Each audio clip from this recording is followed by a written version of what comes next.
welcome to my channel. I am Shadowscript, and tonight I bring you tales that will make you question every creak, every shadow, and every moment you spend alone. Our first story comes from the depths of Reddit's No Sleep, where nightmares become reality. The rain had been falling for 3 hours straight when Marcus finally decided he needed air. The small apartment felt suffocating, the walls seeming to close in with each passing minute. His roommate Jake was out of town for the weekend, leaving Marcus alone with nothing but his anxious thoughts and the constant patter of rain against the windows.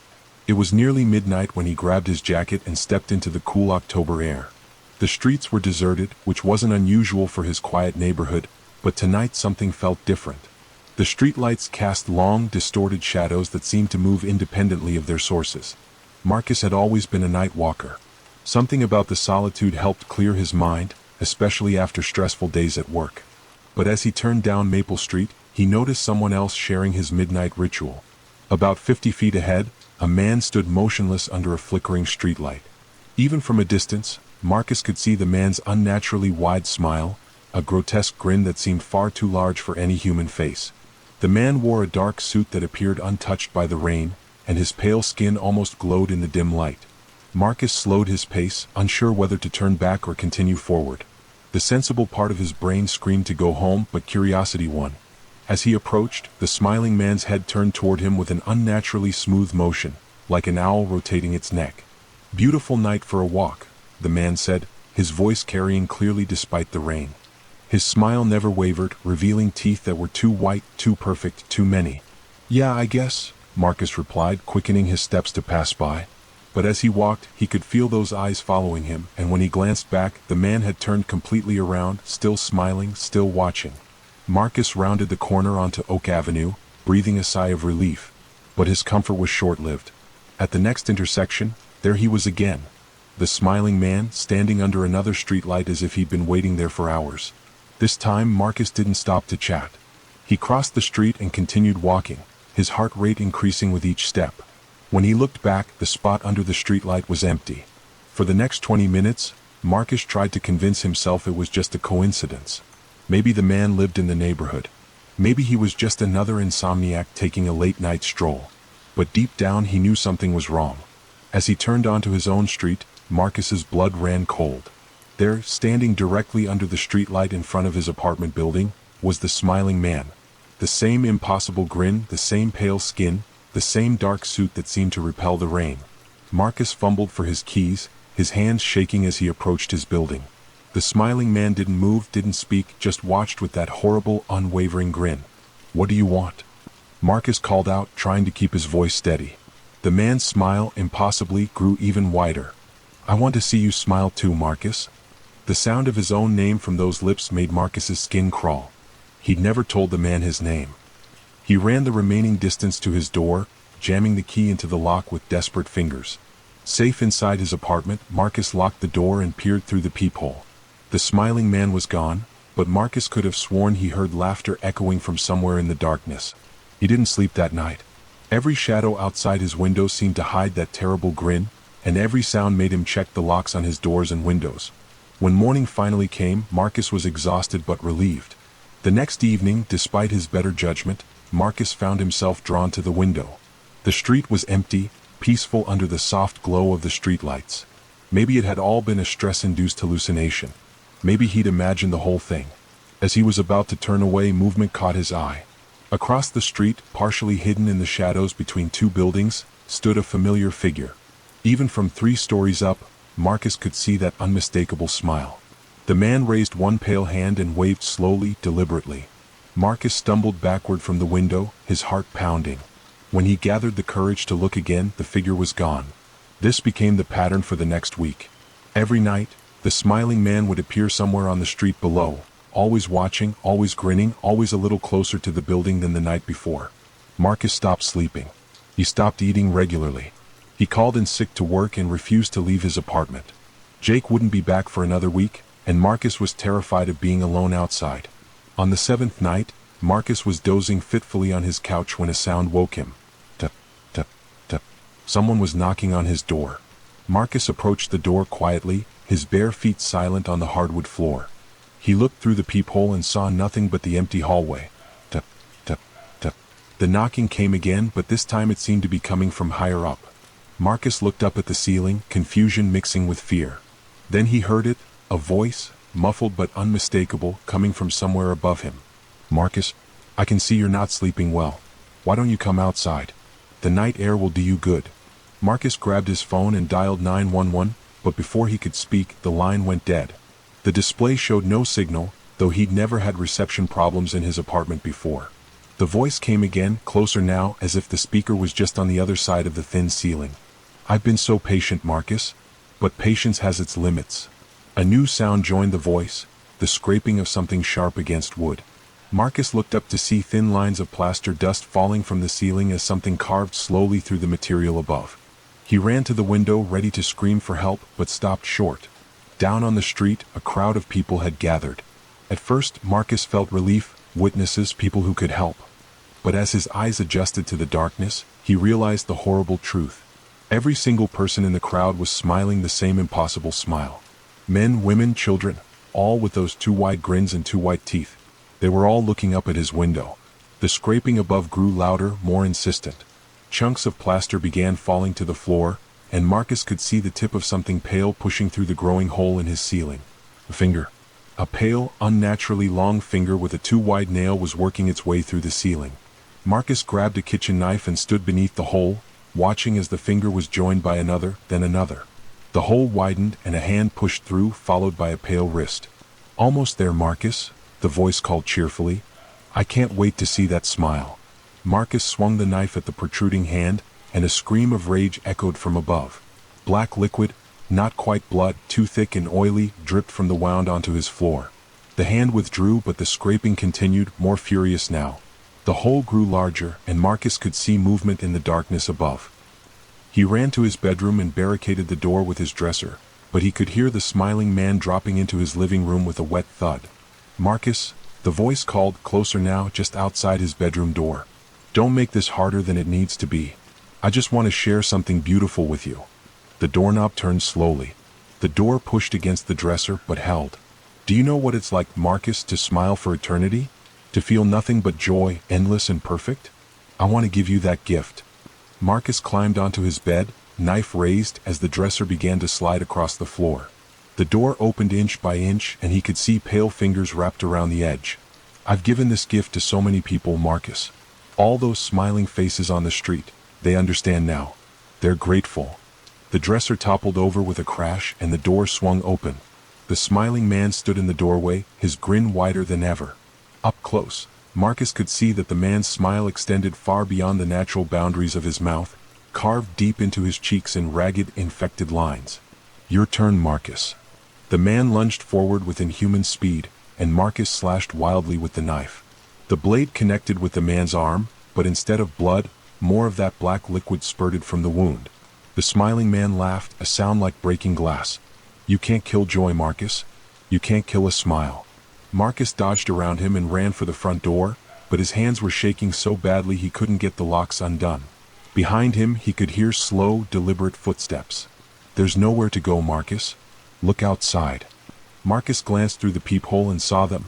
Dozens of smiling people filling the hallway, all grinning that same horrible grin. "Join us," they whispered in unison. "Join us and smile forever."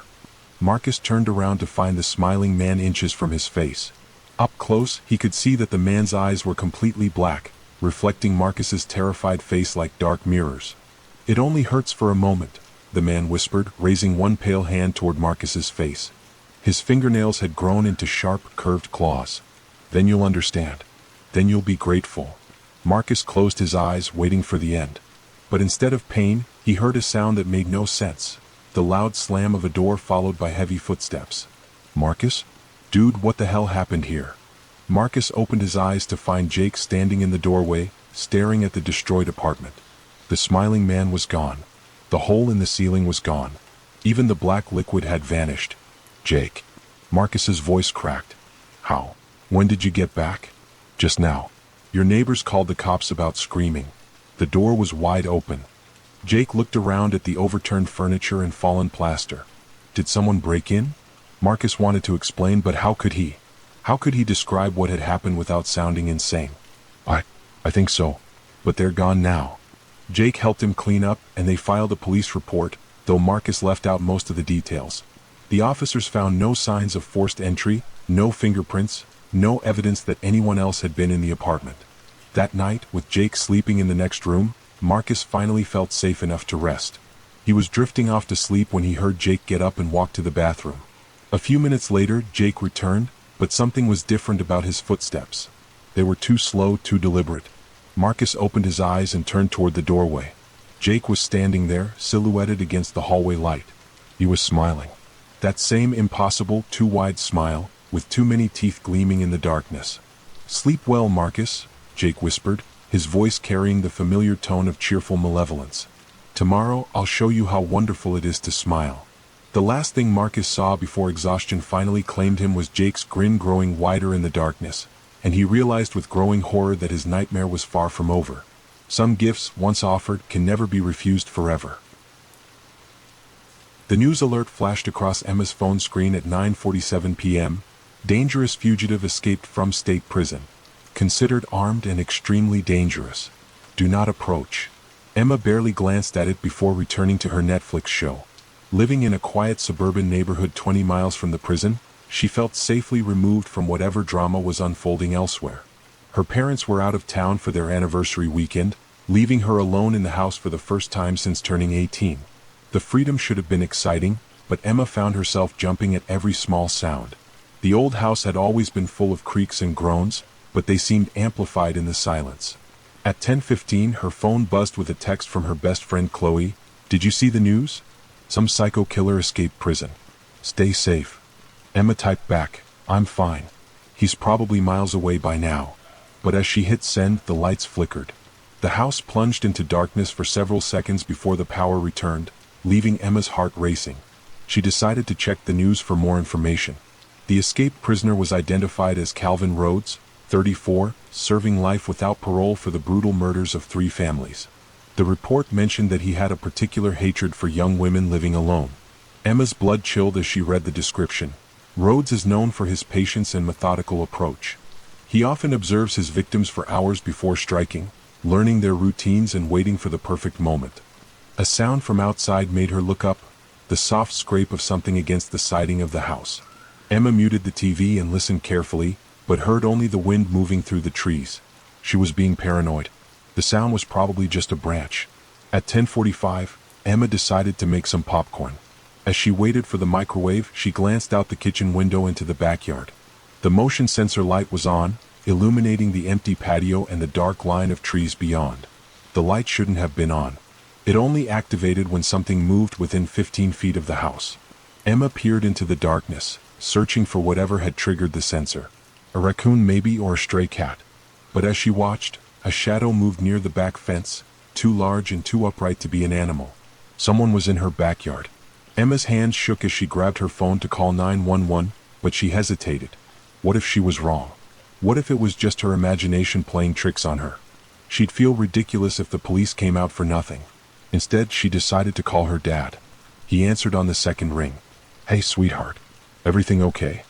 "Dad, I think someone might be in our backyard.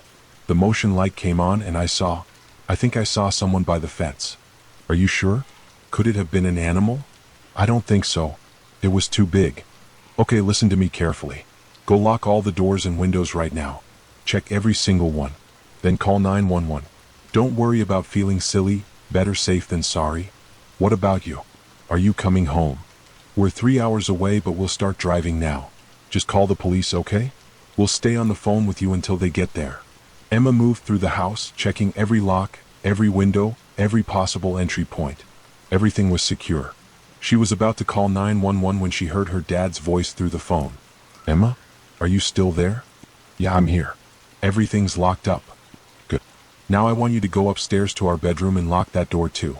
There's a baseball bat in the closet if it makes you feel better." Emma climbed the stairs, her bare feet silent on the carpet. As she reached the landing, she heard something that made her freeze. The soft sound of the back door opening. "Dad?" she whispered into the phone. "Someone just came in."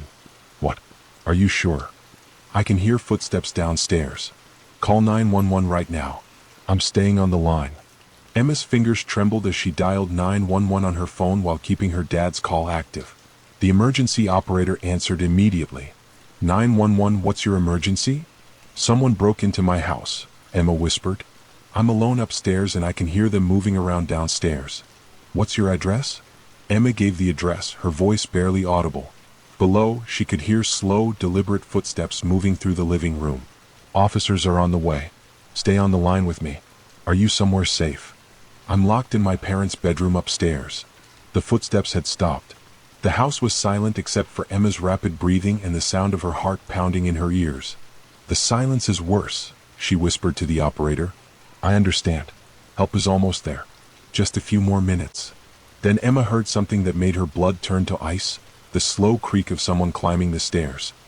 He's coming upstairs, she breathed into the phone. The footsteps on the stairs were measured, patient. Whoever was down there wasn't in a hurry. They knew she was trapped. Emma grabbed the baseball bat from the closet and positioned herself behind the bedroom door. If he broke in, maybe she could get one good swing. The footsteps reached the top of the stairs and stopped. Emma could hear her own breathing, too loud, too fast. She tried to quiet it, pressing her hand over her mouth. A soft knock on the bedroom door made her jump. Emma?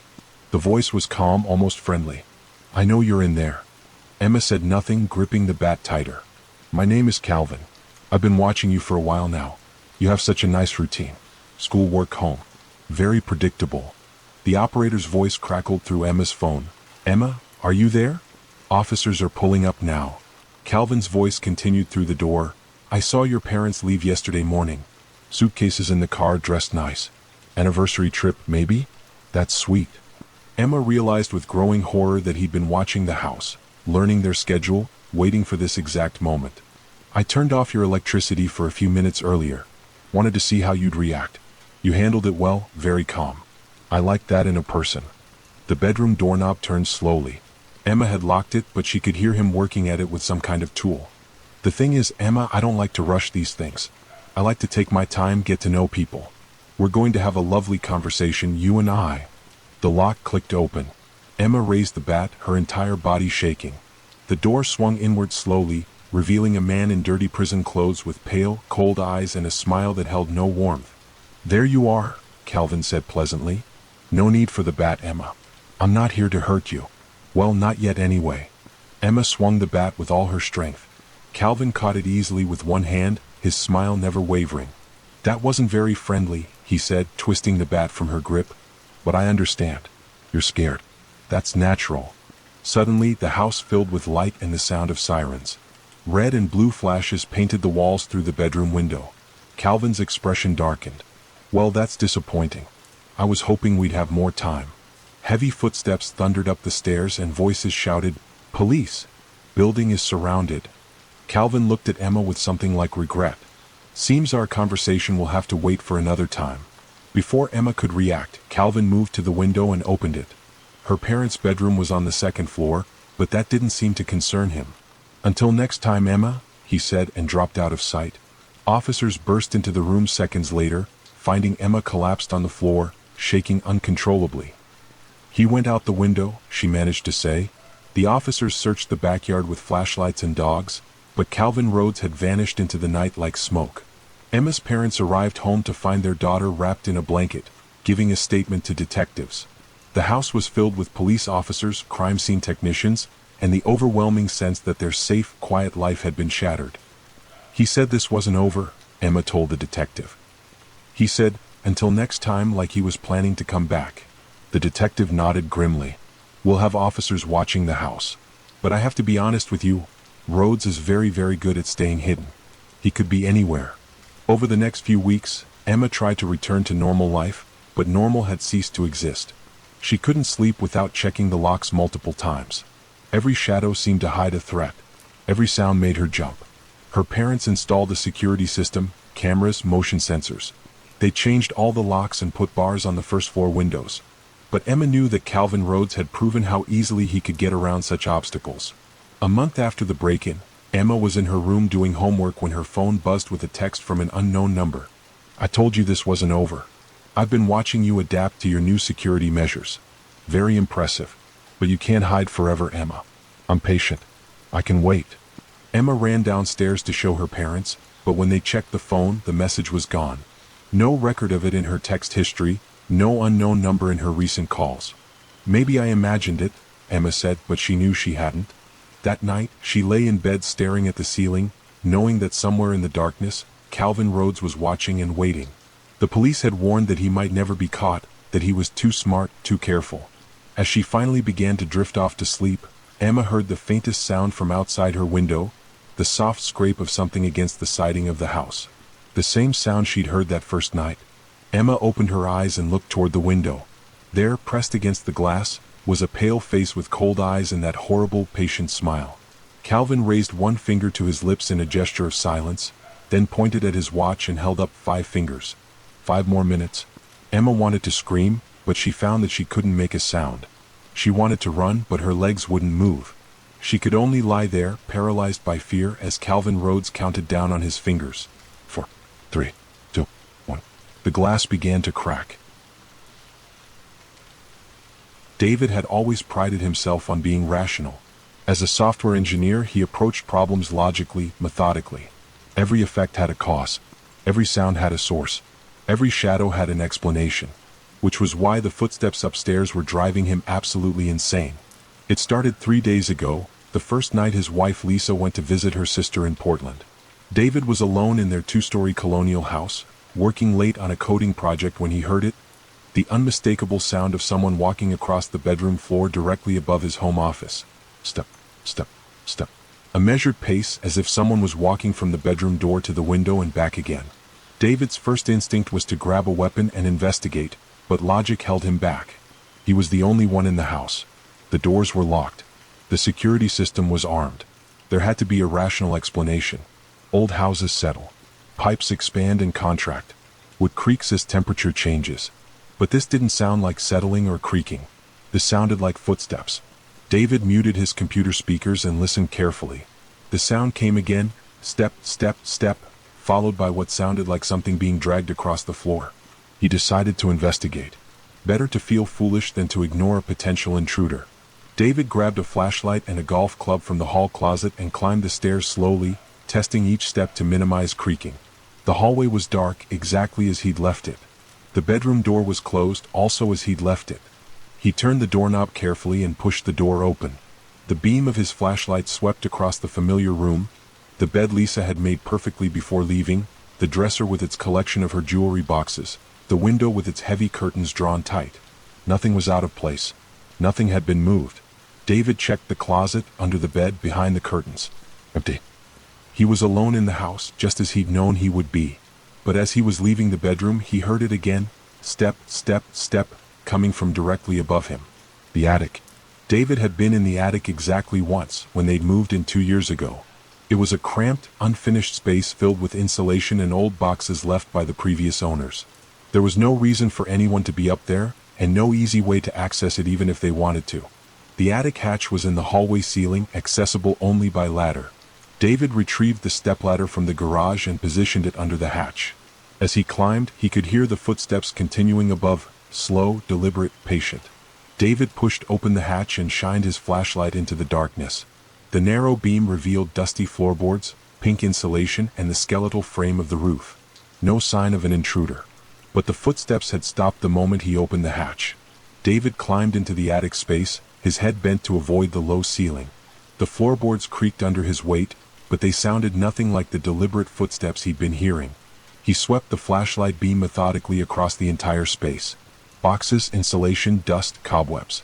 Nothing that could produce the sounds he'd heard. As he was preparing to climb back down, David noticed something odd. In the dust covering the floorboards, there was a clear path, footprints leading from the hatch to the far end of the attic and back again. But they weren't his footprints.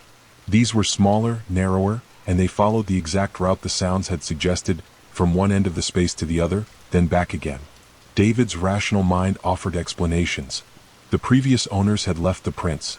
The dust had settled in a pattern that coincidentally looked like footprints. His eyes were playing tricks on him in the poor light. But deep down he knew what he was seeing. Someone had been walking in his attic. David climbed down and sealed the hatch, then spent the next hour checking every possible entry point to the house. Every door, every window, every basement access. Everything was secure. He called Lisa, trying to keep his voice casual. "Hey, how's your sister?" "She's good. How are you holding up? Not too lonely, I hope? Actually, I've been hearing some weird sounds. Footsteps upstairs. I checked everything out, but I can't figure out what's causing it. Lisa laughed. It's probably just the house settling. You know how creaky it gets when the temperature changes. Yeah, probably. When are you coming home? Sunday evening. Just 3 more days. Try not to let the house spook you. After hanging up, David tried to focus on his work, but concentration was impossible. Every small sound made him look up at the ceiling, waiting for the footsteps to resume. They did at exactly 2:17 a.m. Step, step, step. The same measured pace, the same route across the bedroom floor. David lay in the guest room downstairs, staring at the ceiling and listening to someone walk back and forth in the room above. This time he didn't investigate. He told himself it was because he'd already confirmed the room was empty, but the truth was simpler. He was scared. The footsteps continued for exactly 12 minutes, then stopped. The second night was worse. The footsteps started earlier, just after midnight, and they weren't confined to the bedroom. David heard them moving through the entire upstairs. The bedroom, the hallway, the bathroom, Lisa's craft room. Step, step, step. Always the same measured pace, never hurried, never hesitant. David called the police. The dispatcher was polite but clearly skeptical. You're hearing footsteps, but you've confirmed no one is in the house? That's right. I've checked multiple times. Every room, every closet, every possible hiding place. And your security system hasn't detected any intrusion? No, nothing. Sir, I can send an officer to do a welfare check, but without evidence of an actual break-in.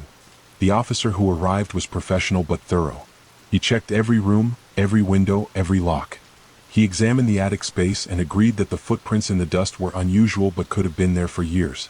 Old houses make a lot of noise, he said as he prepared to leave. Especially when you're alone and listening for it.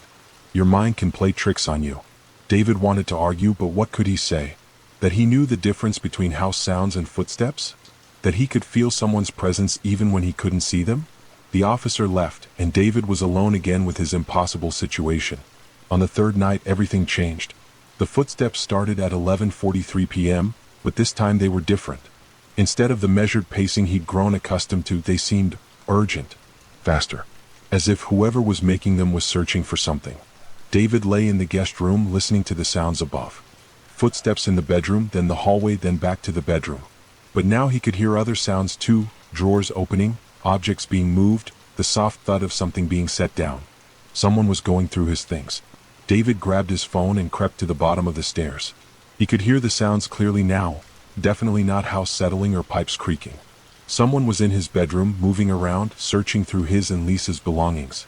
He dialed 911 again, whispering to the dispatcher, "Someone is in my house. I can hear them upstairs going through my bedroom. Are you in a safe location?" "I'm downstairs." "They're upstairs. Stay where you are. Officers are on the way." David waited at the bottom of the stairs, listening to the sounds above. The intruder seemed oblivious to his presence, continuing to move around the bedroom with no attempt at stealth. When the police arrived, David let them in through the front door and pointed upstairs.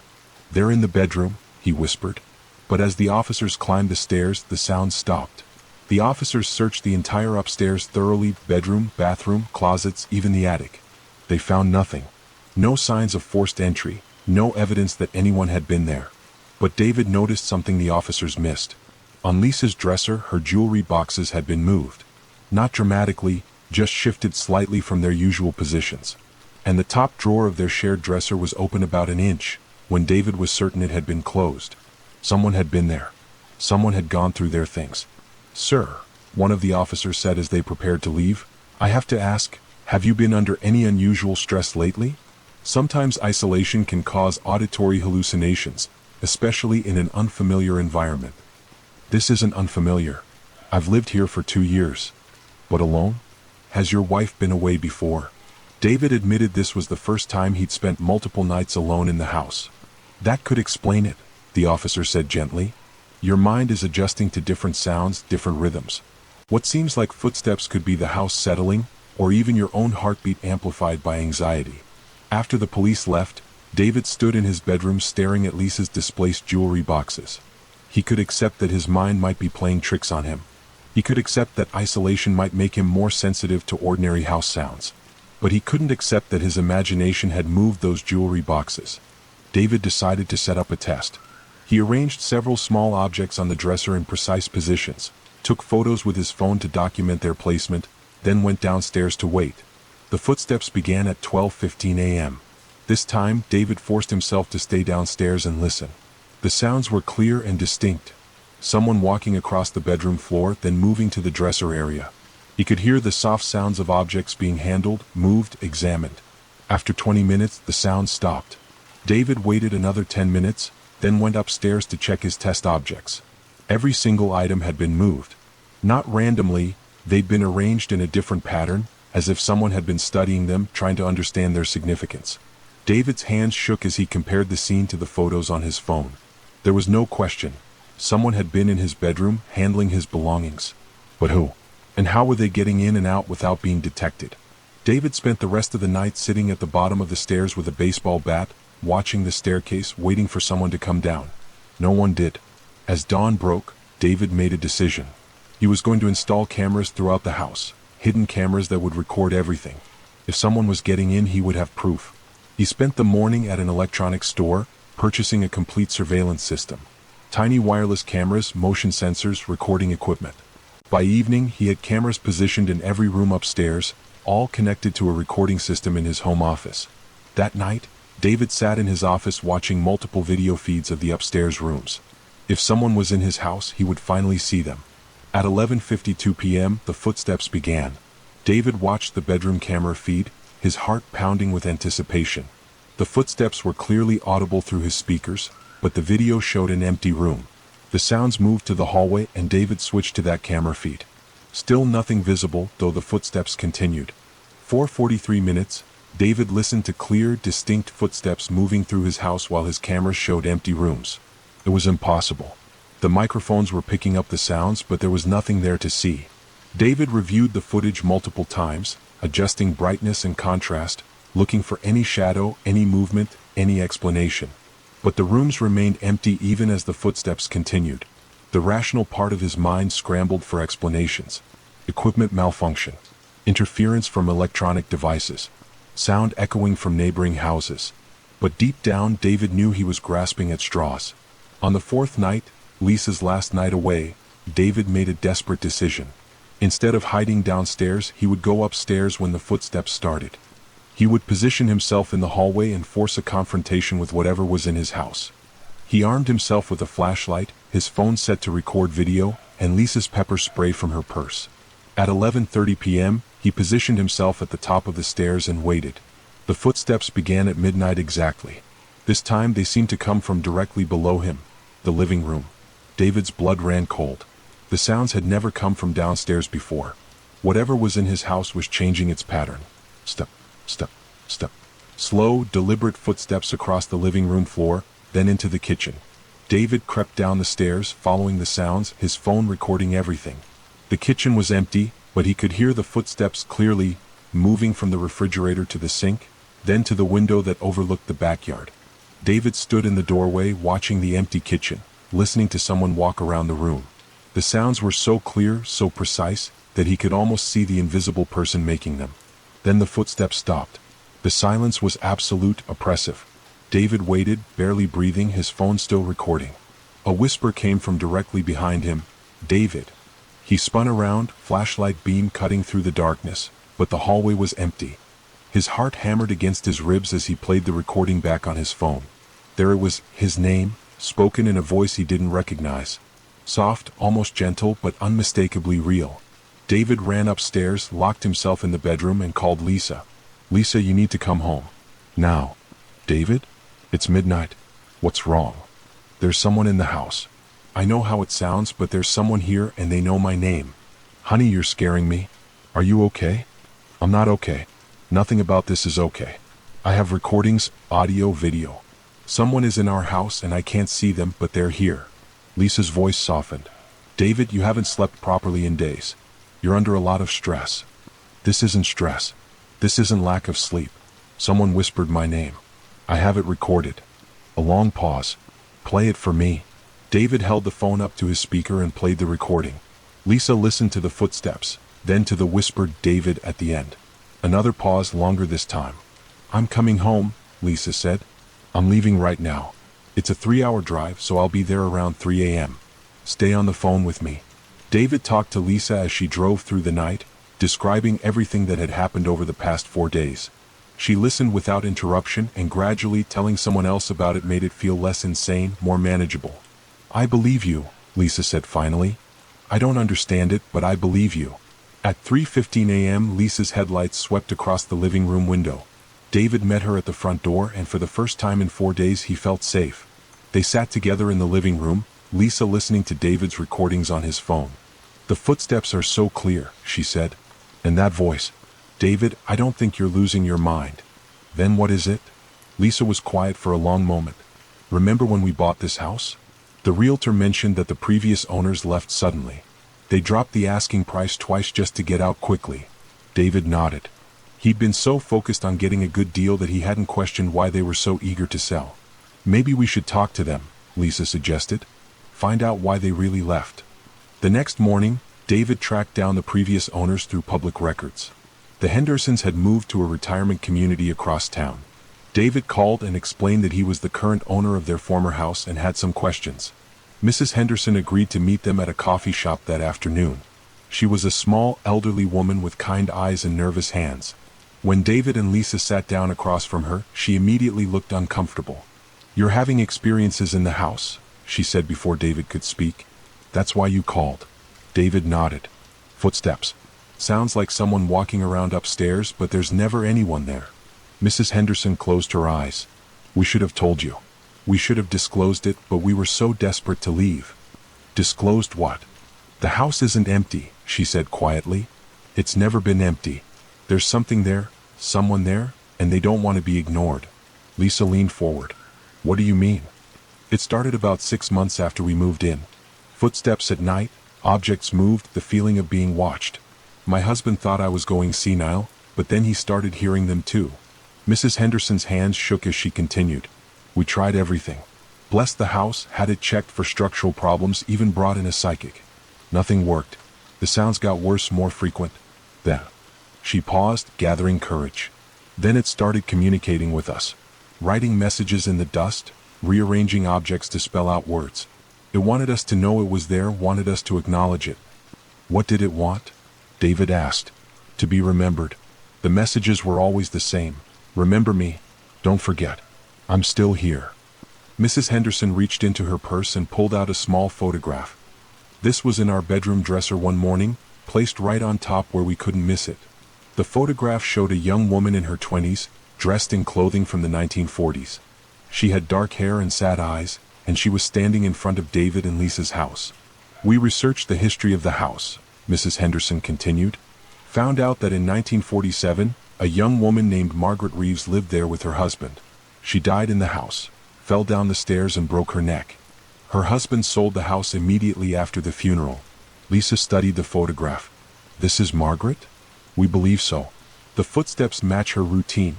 Her husband's diary mentioned that she would pace in the bedroom when she was worried, which was often. He was overseas during the war, and she developed anxiety that never quite went away even after he returned. David felt a chill of recognition. The measured pacing he'd heard, the route from the bedroom door to the window and back, Margaret had been watching, waiting, worrying. Why didn't she move on when she died? Lisa asked. Mrs. Henderson shook her head. We don't know. Maybe she didn't realize she was dead. Maybe she was still waiting for something, still worried about something. All we know is that she's still in that house, and she gets agitated when she feels ignored. Is she dangerous? David asked. Not dangerous exactly, but persistent. The longer you ignore her, the more insistent she becomes. Towards the end, before we moved out, she was making noise almost constantly. Moving our things, turning lights on and off, making it impossible to sleep. Mrs. Henderson slid the photograph across the table. Take this. Maybe it will help somehow. That night, David and Lisa sat in their living room discussing what they'd learned. The photograph of Margaret Reeves lay on the coffee table between them. So what do we do? Lisa asked. We can't sell the house. Who would buy it if we told them the truth? And we can't afford to just walk away. David stared at the photograph. Margaret looked so young, so worried. Mrs. Henderson said Margaret wanted to be remembered, acknowledged. What if we tried that? You mean talk to her? Why not? If she's really there, if she's been trying to communicate, maybe she just wants someone to recognize her existence. Lisa looked skeptical but nodded. I suppose it's worth trying. They went upstairs to the bedroom where the footsteps had been most frequent. David placed Margaret's photograph on the dresser, then sat on the edge of the bed with Lisa. Margaret, David said, feeling foolish but determined. Margaret Reeves? If you're here, we want you to know that we know about you. We know you lived in this house, and we know you died here. Silence. Lisa tried. Margaret, we're not trying to force you out. We just want to understand what you need. More silence. They waited for nearly an hour, but nothing happened. Finally, they went to bed, Lisa in their bedroom and David still in the guest room downstairs. At 2:30 a.m., David woke to the sound of footsteps above. But this time they sounded different, lighter, less frantic. Instead of the urgent pacing he'd grown accustomed to, these footsteps moved slowly, almost tentatively, around the bedroom. David went upstairs and found Lisa awake, sitting up in bed. She's here, Lisa whispered. I can feel her. The footsteps had stopped, but the room felt occupied, expectant. Margaret, David said gently, we found your photograph. Mrs. Henderson gave it to us. We know who you are. A soft sound came from the dresser, like a sigh of relief. Lisa got up and approached the dresser where they placed the photograph. Next to it, someone had arranged several small objects from the dresser top to spell out a word. Thank you. Over the following weeks, the footsteps continued, but they changed character completely. Instead of frantic pacing, they became a gentle, almost comforting presence. Margaret would walk through the house in the evenings, but her steps were soft, unobtrusive. Sometimes David and Lisa would find small arrangements on the dresser. Jewelry arranged in pretty patterns, or flowers from the garden placed in a water glass. Margaret seemed to be trying to contribute to the household in her own way. They began saying good night to her and good morning when they woke up. They would tell her about their days, include her in their conversations. It felt strange at first, but gradually became natural. The house felt different now, not haunted but inhabited. Margaret was no longer a frightening presence, but rather a quiet housemate who preferred to remain unseen. One evening, about a month after Lisa's return, they found a final message spelled out in jewelry on the dresser. Not alone anymore. After that, the footsteps became less frequent, though they never stopped completely. Margaret had found what she'd been searching for: acknowledgement, companionship, the simple recognition that she existed and mattered. David still heard her sometimes, usually late at night when the house was quiet. But now the footsteps sounded peaceful, content. Margaret Reeves was no longer pacing with worry. She was simply walking through her home, no longer forgotten, no longer alone. The rational part of David's mind never fully accepted what had happened. But he'd learned that some things couldn't be explained, only experienced. And sometimes the most logical response to the impossible was simply to accept it. Margaret had been there all along, waiting patiently for someone to notice her, to remember her, to care that she existed. In the end, that's all any of us really want: to be seen, to be remembered, to matter to someone. David and Lisa had given her that gift, and in return she'd given them something unexpected. A deeper understanding that home isn't just a building, but a collection of souls, living and otherwise, who choose to care for each other. The footsteps still echo sometimes in the old colonial house, but they no longer frighten anyone. They're simply the sound of Margaret Reeves, taking her evening walk through the home she never left, in the company of the family who finally welcomed her back. The first sign something was wrong was when Jake started wearing my clothes. Not borrowing, wearing. My favorite blue flannel, the one with the small coffee stain on the left pocket. My worn-out jeans with the frayed hem. Even my old college sweatshirt that I hadn't worn in months. "Hey, that's mine," I said when I caught him in the kitchen Tuesday morning, pouring coffee into my favorite mug while wearing my shirt. Jake looked down at himself, then back at me with those pale green eyes that seemed duller than usual. "Is it? Sorry, man. Laundry day." But his laundry basket was empty. I'd seen it the night before. We'd been roommates for 8 months. Jake was quiet, paid his half of the rent on time, and kept to himself. Perfect roommate material. Until 3 weeks ago when he started changing. It began with small things. He'd stand in the hallway just outside my bedroom door at night. When I'd open it to investigate the creaking floorboards, he'd be there in his boxers, staring at the wall. "You okay, man?" "Fine," he'd say, not looking at me. "Just thinking." Then he started copying my morning routine. I'd wake up at 7:30, shower, make coffee, check emails. The next morning, Jake would be doing the exact same thing but 15 minutes earlier. When I'd come out of my room, he'd already be dressed in clothes similar to mine, drinking coffee from a mug identical to the one I always used. "Did you buy the same mug?" I asked. "What mug?" He held it up and I could see it was definitely mine. The small chip on the handle, the faded logo from my old job. That's my mug, Jake." He studied it carefully, frowning. "I don't think so. I've had this for years." I let it slide. People make mistakes. But then I noticed my toothbrush had been moved. My deodorant was nearly empty when I was sure it had been half full. My razor was dull, covered in hair that wasn't mine, darker, coarser. The worst part was how he'd started talking like me. Jake had always been soft-spoken with a slight southern accent. Now he used my speech patterns, my expressions. When his sister called, I heard him answer the phone, "Hey, what's up?" in my exact tone and cadence. 3 days ago, I came home from work to find Jake sitting in my spot on the couch, watching my Netflix account, eating food from my leftover containers in the fridge. He was wearing my clothes, using my blanket, and when he looked up at me, something in his expression made my skin crawl. "How was work?" he asked, but his voice was different, flatter, like he was trying to remember how to speak. "Fine," I said, staying near the door. "Jake, we need to talk." "About what?" "About this." I gestured at him. "You're wearing my clothes. Again. And you're in my spot." He looked around the living room as if seeing it for the first time. "Your spot. I always sit there. You know that." "Do I?" He tilted his head. "I don't remember." That's when I noticed his eyes. They weren't just dull, they were completely different. Not green anymore, but brown. Like mine. I spent that night at my girlfriend Sarah's place, telling her everything. She listened patiently, but I could see the skepticism in her face. "Maybe he's going through something," she said. "Depression can make people act weird. Or maybe he's just, I don't know, admiring you?" Imitation is the sincerest form of flattery. But when I got home the next morning, Jake was gone. His room was empty, not just of his belongings but of any evidence he'd ever lived there. No indentations on the carpet where his bed had been.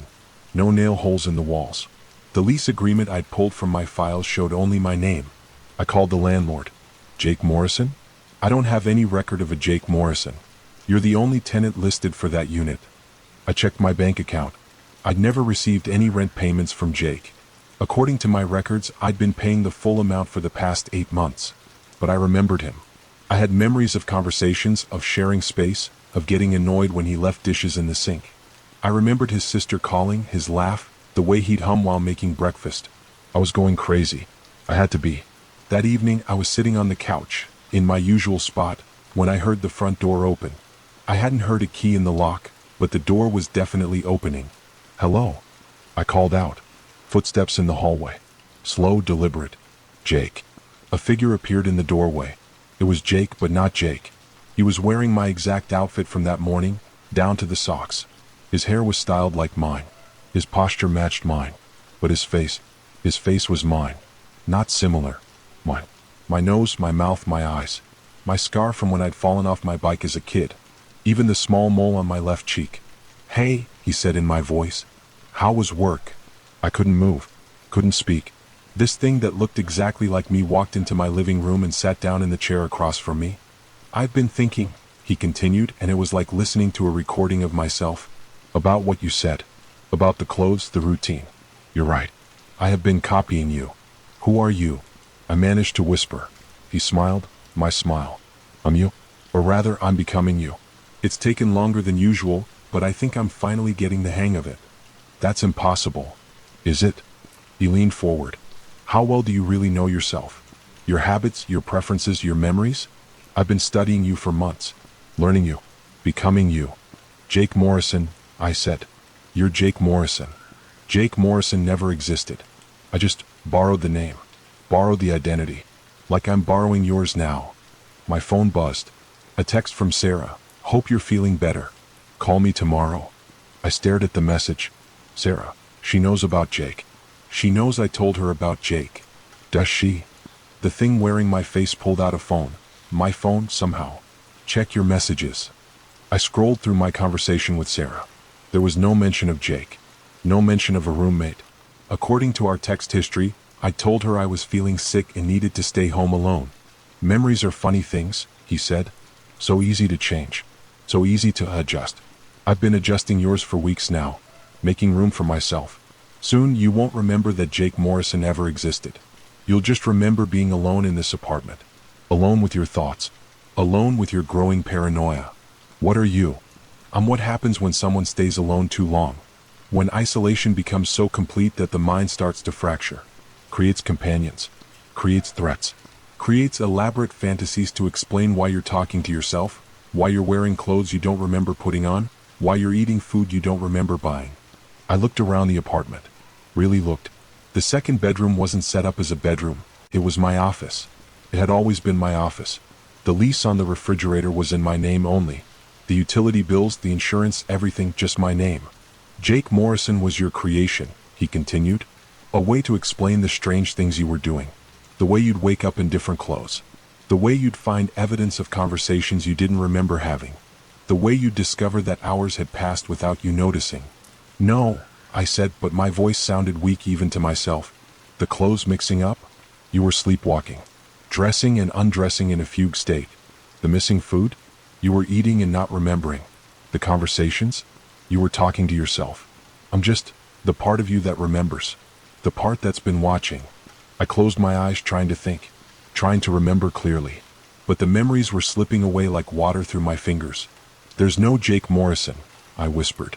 There's no Jake Morrison, he agreed. There's only you. Alone in this apartment. Alone with your fractured mind. And me. What are you? He smiled, and it was the most terrifying thing I'd ever seen. My own face twisted into an expression I'd never made. I'm the part of you that's been growing stronger. The part that's been taking over. Soon you won't need to remember Jake Morrison at all. You'll just remember being alone. And then what? Then you'll forget about the you that's sitting in that chair right now. And I'll be the only one left. I stood up, but he stood up too, mirroring my movement perfectly. This isn't real, I said. Isn't it? He gestured around the apartment. Look around. Really look. When was the last time you left this place? When was the last time you talked to another person? Really talked to them, not just imagined conversations. I tried to remember. My job. I worked from home. Had for months. Sarah? When was the last time I'd actually seen Sarah?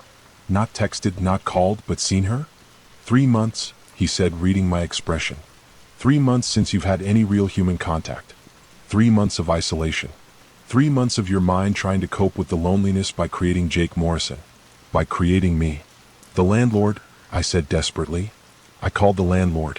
He confirmed there was no Jake Morrison. Did you call him? Or did you just imagine calling him? Check your phone records. I looked at my phone. No outgoing calls to the landlord. No incoming calls from Jake's sister. No record of any of the conversations I remembered having. I'm going crazy, I whispered. You went crazy, he corrected. Months ago. I'm just the result. The part of your mind that's been trying to make sense of it all. And now I'm strong enough to take over completely. I won't let you. You don't have a choice. You created me. You need me. Without me, you're just a lonely man talking to himself in an empty apartment. With me, at least you have company. He walked toward me and I backed away, but there was nowhere to go. The apartment suddenly felt smaller, the walls closer together. Don't fight it, he said. Just let me become you. Let me be the one who goes to work, who talks to Sarah, who lives your life. You can just fade away. It'll be peaceful. No. Yes. He reached out his hand, my hand, and touched my face. His skin was cold but familiar. You're tired of being alone. Tired of the isolation.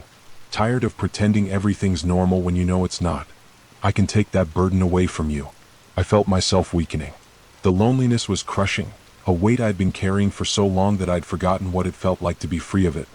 That's it, he whispered. Just let go. I closed my eyes, and when I opened them, I was sitting in the chair across from myself. The other me, the real me, was smiling. Better? He asked. I nodded, though I wasn't sure why. Good. Now I think it's time for you to go. I have a life to live. Where will I go? Nowhere. You'll just stop. Like Jake Morrison stopped. Like all the others before him. Others? Did you think Jake was the first? You've been alone for a long time. You've created a lot of companions. But none of them lasted. None of them were strong enough to take over completely. Until me. I felt myself fading like a photograph left in the sun. What's your name? He smiled. I don't need a name. I'm just you. The real you. The one who's been hiding behind all these imaginary friends. I'm scared. I know, but it's okay. You won't be scared much longer. I closed my eyes and felt myself dissolving. In the distance, I heard my phone ringing. Sarah, probably wondering how I was feeling. Hello. I heard myself answer, but it wasn't me anymore. It was him. The real me. The one who would live my life from now on. Hey, I'm feeling much better, he said in my voice. Want to come over? I've been alone too long. And as I faded away completely, I heard Sarah's voice on the other end of the line. Of course. I'll be right there. The last thing I thought before I disappeared was, she has no idea what she's walking into. I was 13 the first time my parents left me home alone overnight. They'd gone to my aunt's wedding 3 hours away, and I'd begged them to let me stay home instead of dragging me along to watch adults get drunk and dance to music I hated. You sure you'll be okay, honey? Mom asked for the 100th time, adjusting my dad's tie in the hallway mirror. Mom, I'm 13, not 3. I can handle one night. We'll be back by noon tomorrow, Dad said, checking his watch. Mrs. Henderson next door has our number, and there's leftover pizza in the fridge. And don't answer the door for anyone, Mom added, kissing my forehead. And keep your phone charged. Linda, she'll be fine, Dad interrupted. Come on or we'll be late. I watched from the living room window as their car pulled out of the driveway, red taillights disappearing around the corner. For the first time in my life, I was completely alone in our house. Felt amazing. I cranked up my music, raided the good snacks Mom usually hid, and settled in for a night of terrible horror movies and staying up way past my bedtime. By 10 p.m., I was sprawled on the couch in my pajamas, watching some B-movie about zombies and eating ice cream straight from the container. That's when I noticed the front door was open. Not just unlocked, wide open. The screen door was closed, but the main door was standing completely open, letting in the cool October air and the sound of wind chimes from the porch. I paused the movie, my spoon halfway to my mouth. I knew I'd locked that door after my parents left. I remembered checking it twice the way Mom had taught me. Setting down the ice cream, I walked to the front door. The deadbolt was turned, but somehow the door had swung open anyway. Maybe the latch hadn't caught properly? Old houses did weird things sometimes. I closed the door firmly, made sure it was locked, and tested the handle. Secure. Back on the couch, I tried to focus on the movie, but I kept glancing toward the front door. The house felt different now. Bigger. Every shadow seemed deeper, every creak of the old floorboards louder. At 10:47, I heard the first footstep on the front porch. I muted the TV and listened. Nothing. Just the wind in the trees and the distant hum of traffic. Then I heard it again. Definitely a footstep. Slow, deliberate. I crept to the window and peered through the curtains. The porch light was on, casting yellow light across the wooden planks, but I didn't see anyone. Our neighborhood was quiet. Most people were inside for the night. Another step. This time I was sure. Someone was on our porch. My heart started pounding. I grabbed my phone and crept toward the front door, staying low. Through the peephole, I could see the porch, the rocking chair, the hanging plants Mom loved. Nothing else. But the footsteps continued. Slow, measured paces back and forth across the porch. I called Mrs. Henderson. Hello, dear, she answered on the third ring. Everything okay? I think someone's on our porch, I whispered. I keep hearing footsteps. Oh, honey, I'm sure it's nothing. Probably just a raccoon or a possum. They get into everything this time of year. It sounds like footsteps. Like a person walking. Tell you what, I'll take a look out my window. Can you see anything? I pressed my face to the peephole again. No, but I can hear them. I don't see anyone from here. The porch looks empty. Are you sure you're not just nervous about being alone? Maybe she was right.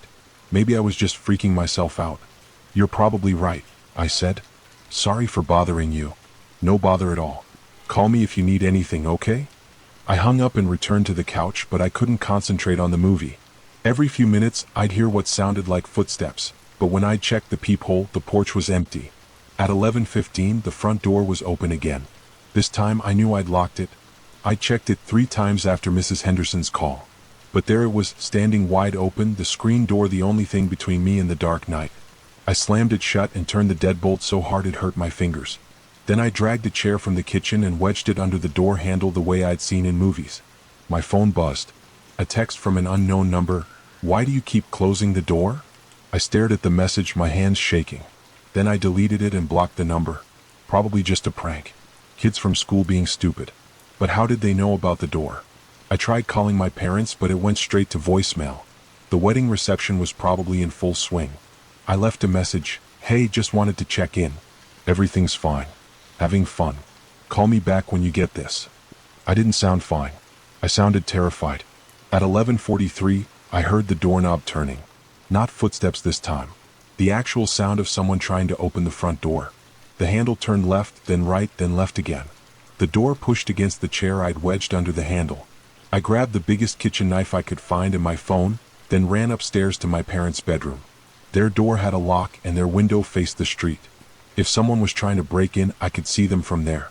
I locked the bedroom door and called 911. 911, what's your emergency? Someone's trying to break into my house, I whispered. I'm home alone and someone's trying to get in the front door. Okay, honey, stay calm. What's your address? I gave her our address and she said officers were on their way. Stay on the line with me, the dispatcher said. Are you in a safe location? I'm locked in my parents' bedroom upstairs. Good. Can you still hear the person trying to get in? I listened. The house was quiet. No, I don't hear anything now. The officers should be there in about 5 minutes. Just stay where you are. Through the bedroom window, I watched the street. Our neighborhood was completely quiet. No cars, no people walking dogs, no sign of anyone who might have been trying to get into our house.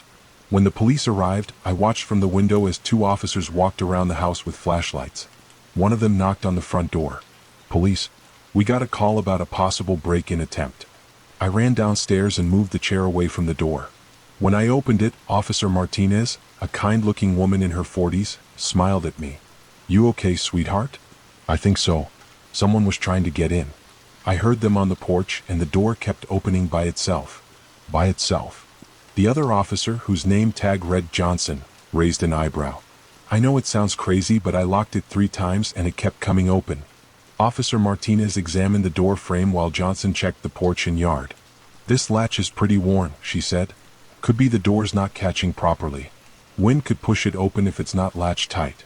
But I heard footsteps, and someone was turning the door handle. We didn't find any signs of attempted entry, Johnson said, returning from his perimeter check. No footprints, no tool marks on the door or windows. Everything looks secure. What about the text?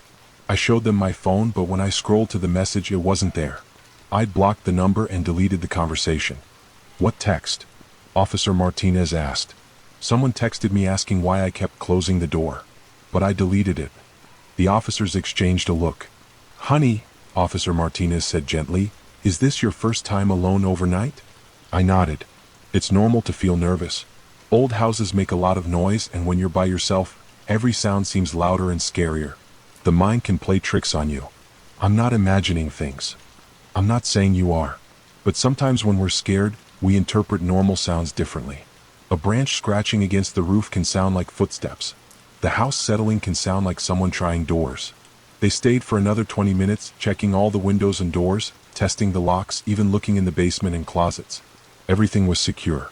We'll drive by a few more times tonight, Officer Martinez promised. And you have our number if you need anything. But I think you're safe. Just maybe put some music on, keep yourself distracted. After they left, I felt silly. They were right, I was just freaking myself out. I was 13, not 5. I could handle one night alone. I made some tea and settled back on the couch, but I kept the kitchen knife on the coffee table. Just in case.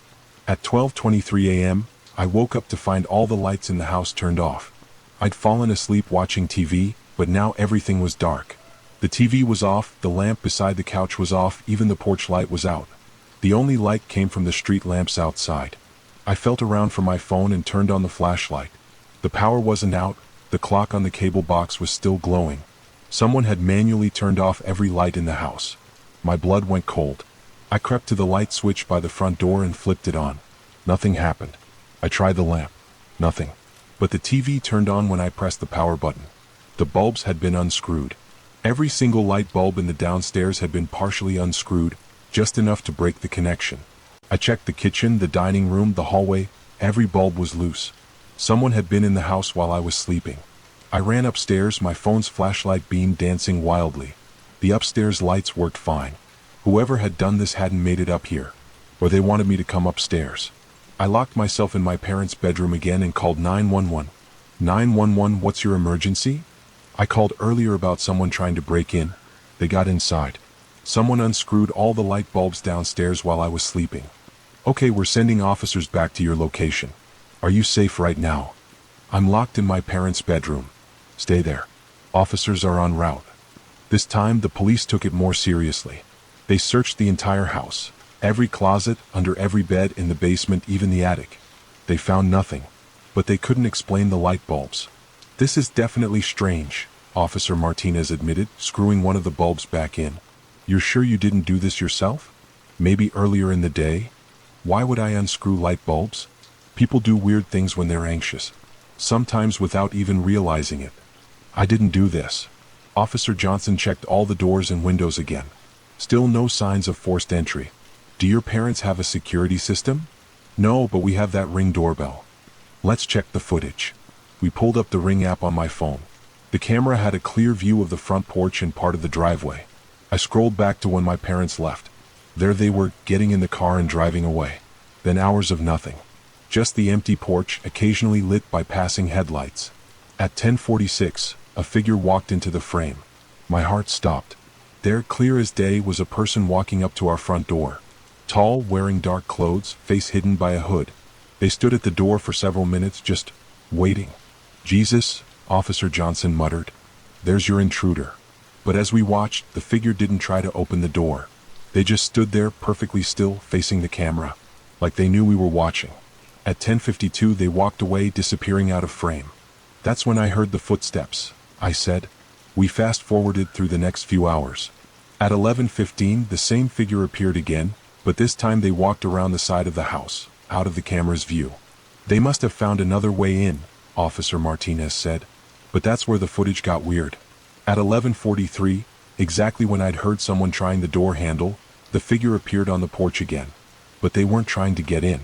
They were leaving. Walking away from the house, down the driveway and out of frame. But if they were leaving at 11:43, when had they gotten inside to unscrew the light bulbs? We watched the footage from when I'd fallen asleep until when I woke up. Nothing. No one approaching the house, no one leaving. The porch was empty the entire time. This doesn't make sense, Officer Johnson said.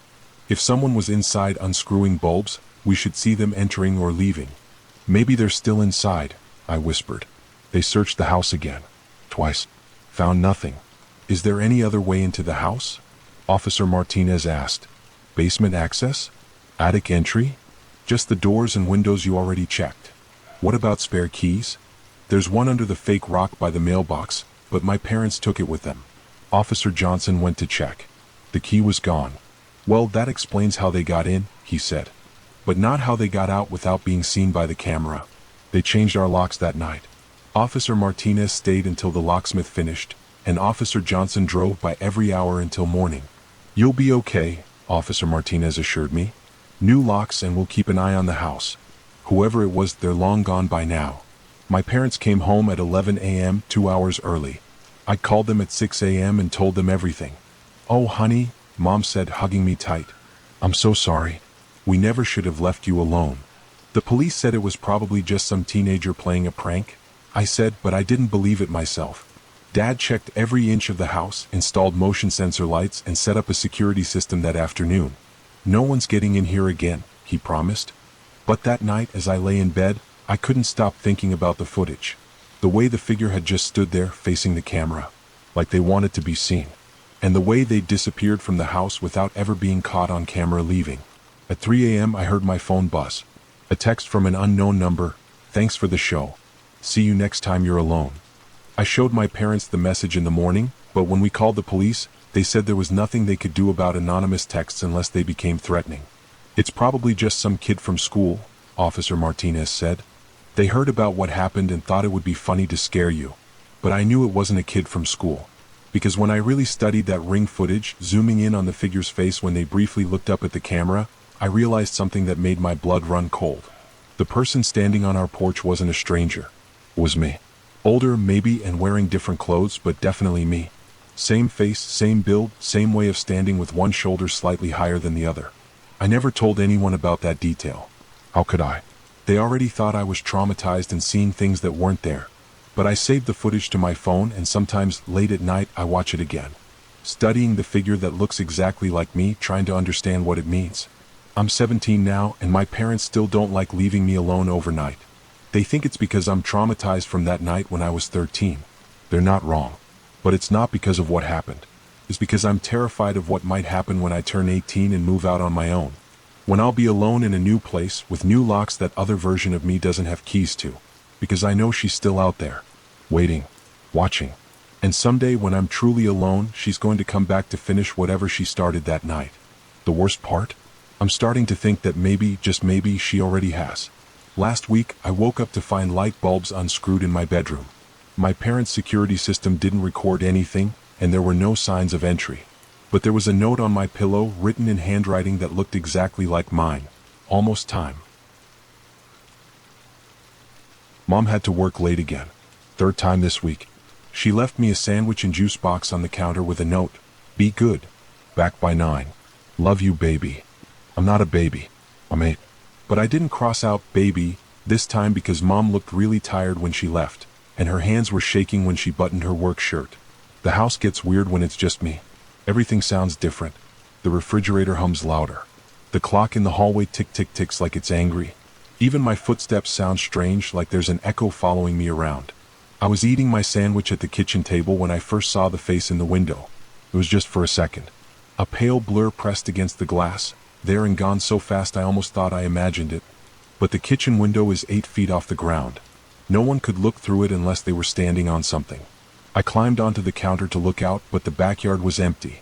Just Mom's garden and the swing set Dad built before he went away. Hello? I called through the glass, feeling silly. Is someone there? Nothing. I finished my sandwich and tried to do homework, but I kept looking at the window. The glass was all fogged up from the inside, so I couldn't see out clearly anymore. But sometimes I thought I could see shapes moving in the yard. At 6 o'clock, I was watching cartoons when the face appeared at the living room window. This time I got a better look. It was a man, I think. Pale skin, dark hair, but something was wrong with his eyes. They were too big or too dark, or I don't know. They didn't look right. He was staring directly at me. I dove behind the couch and counted to 10, then peeked over the cushions. The window was empty. I wanted to call Mom, but she gets in trouble if her phone rings at work. She told me only to call if it was a real emergency, and I wasn't sure if this counted. Maybe I was just seeing things because I was alone and scared. But then I heard the tapping. Soft at first, like rain on the roof. But it was coming from all around the house. Tap, tap, tap at the kitchen window. Tap, tap, tap at the living room window. Tap, tap, tap at the front door. Someone was walking around our house, tapping on every window and door. I crept to the front door and looked through the peephole, but I couldn't see anyone. The tapping continued, moving from the front door to the side window, then around to the back of the house. Go away, I yelled, pressing my back against the door. My mom's upstairs. She'll call the police. The tapping stopped. I waited, counting my heartbeats. 1 Mississippi, 2 Mississippi, 3 Mississippi. Then I heard something that made my stomach hurt, the sound of our back door opening. I ran to the kitchen as fast as I could, my socks sliding on the hardwood floor. The back door was wide open, cold air rushing in, making Mom's curtains dance like ghosts. Hello, sweetie. The voice came from right behind me. I spun around, and there he was, the man from the window. He was taller than I thought, and his skin was so pale it almost looked gray. But his eyes were the worst part. They were completely black, like looking into deep holes. Don't be scared, he said, taking a step closer. I've been watching you for such a long time. You're such a good little boy. I tried to scream, but no sound came out. My legs felt like jelly. Your mommy works so hard, doesn't she? She's tired all the time. Sad all the time. He tilted his head, studying me. She cries when she thinks you're sleeping. You don't know anything about my mom, I whispered. Oh, but I do. I know she's been taking those little white pills to help her sleep. I know she stands in your doorway at night, watching you breathe, terrified something will happen to you too. Just like what happened to your daddy. My hands started shaking. My dad moved away. He didn't? Your daddy didn't move away, sweetie. He had an accident. A very bad accident. And your mommy has been so worried that something might happen to you too. She's been so careful, so protective. But she can't watch you every second, can she? The man smiled, and his teeth were too sharp, too many. That's why I'm here. To keep you safe. To watch over you when she can't. I've been doing it for weeks now.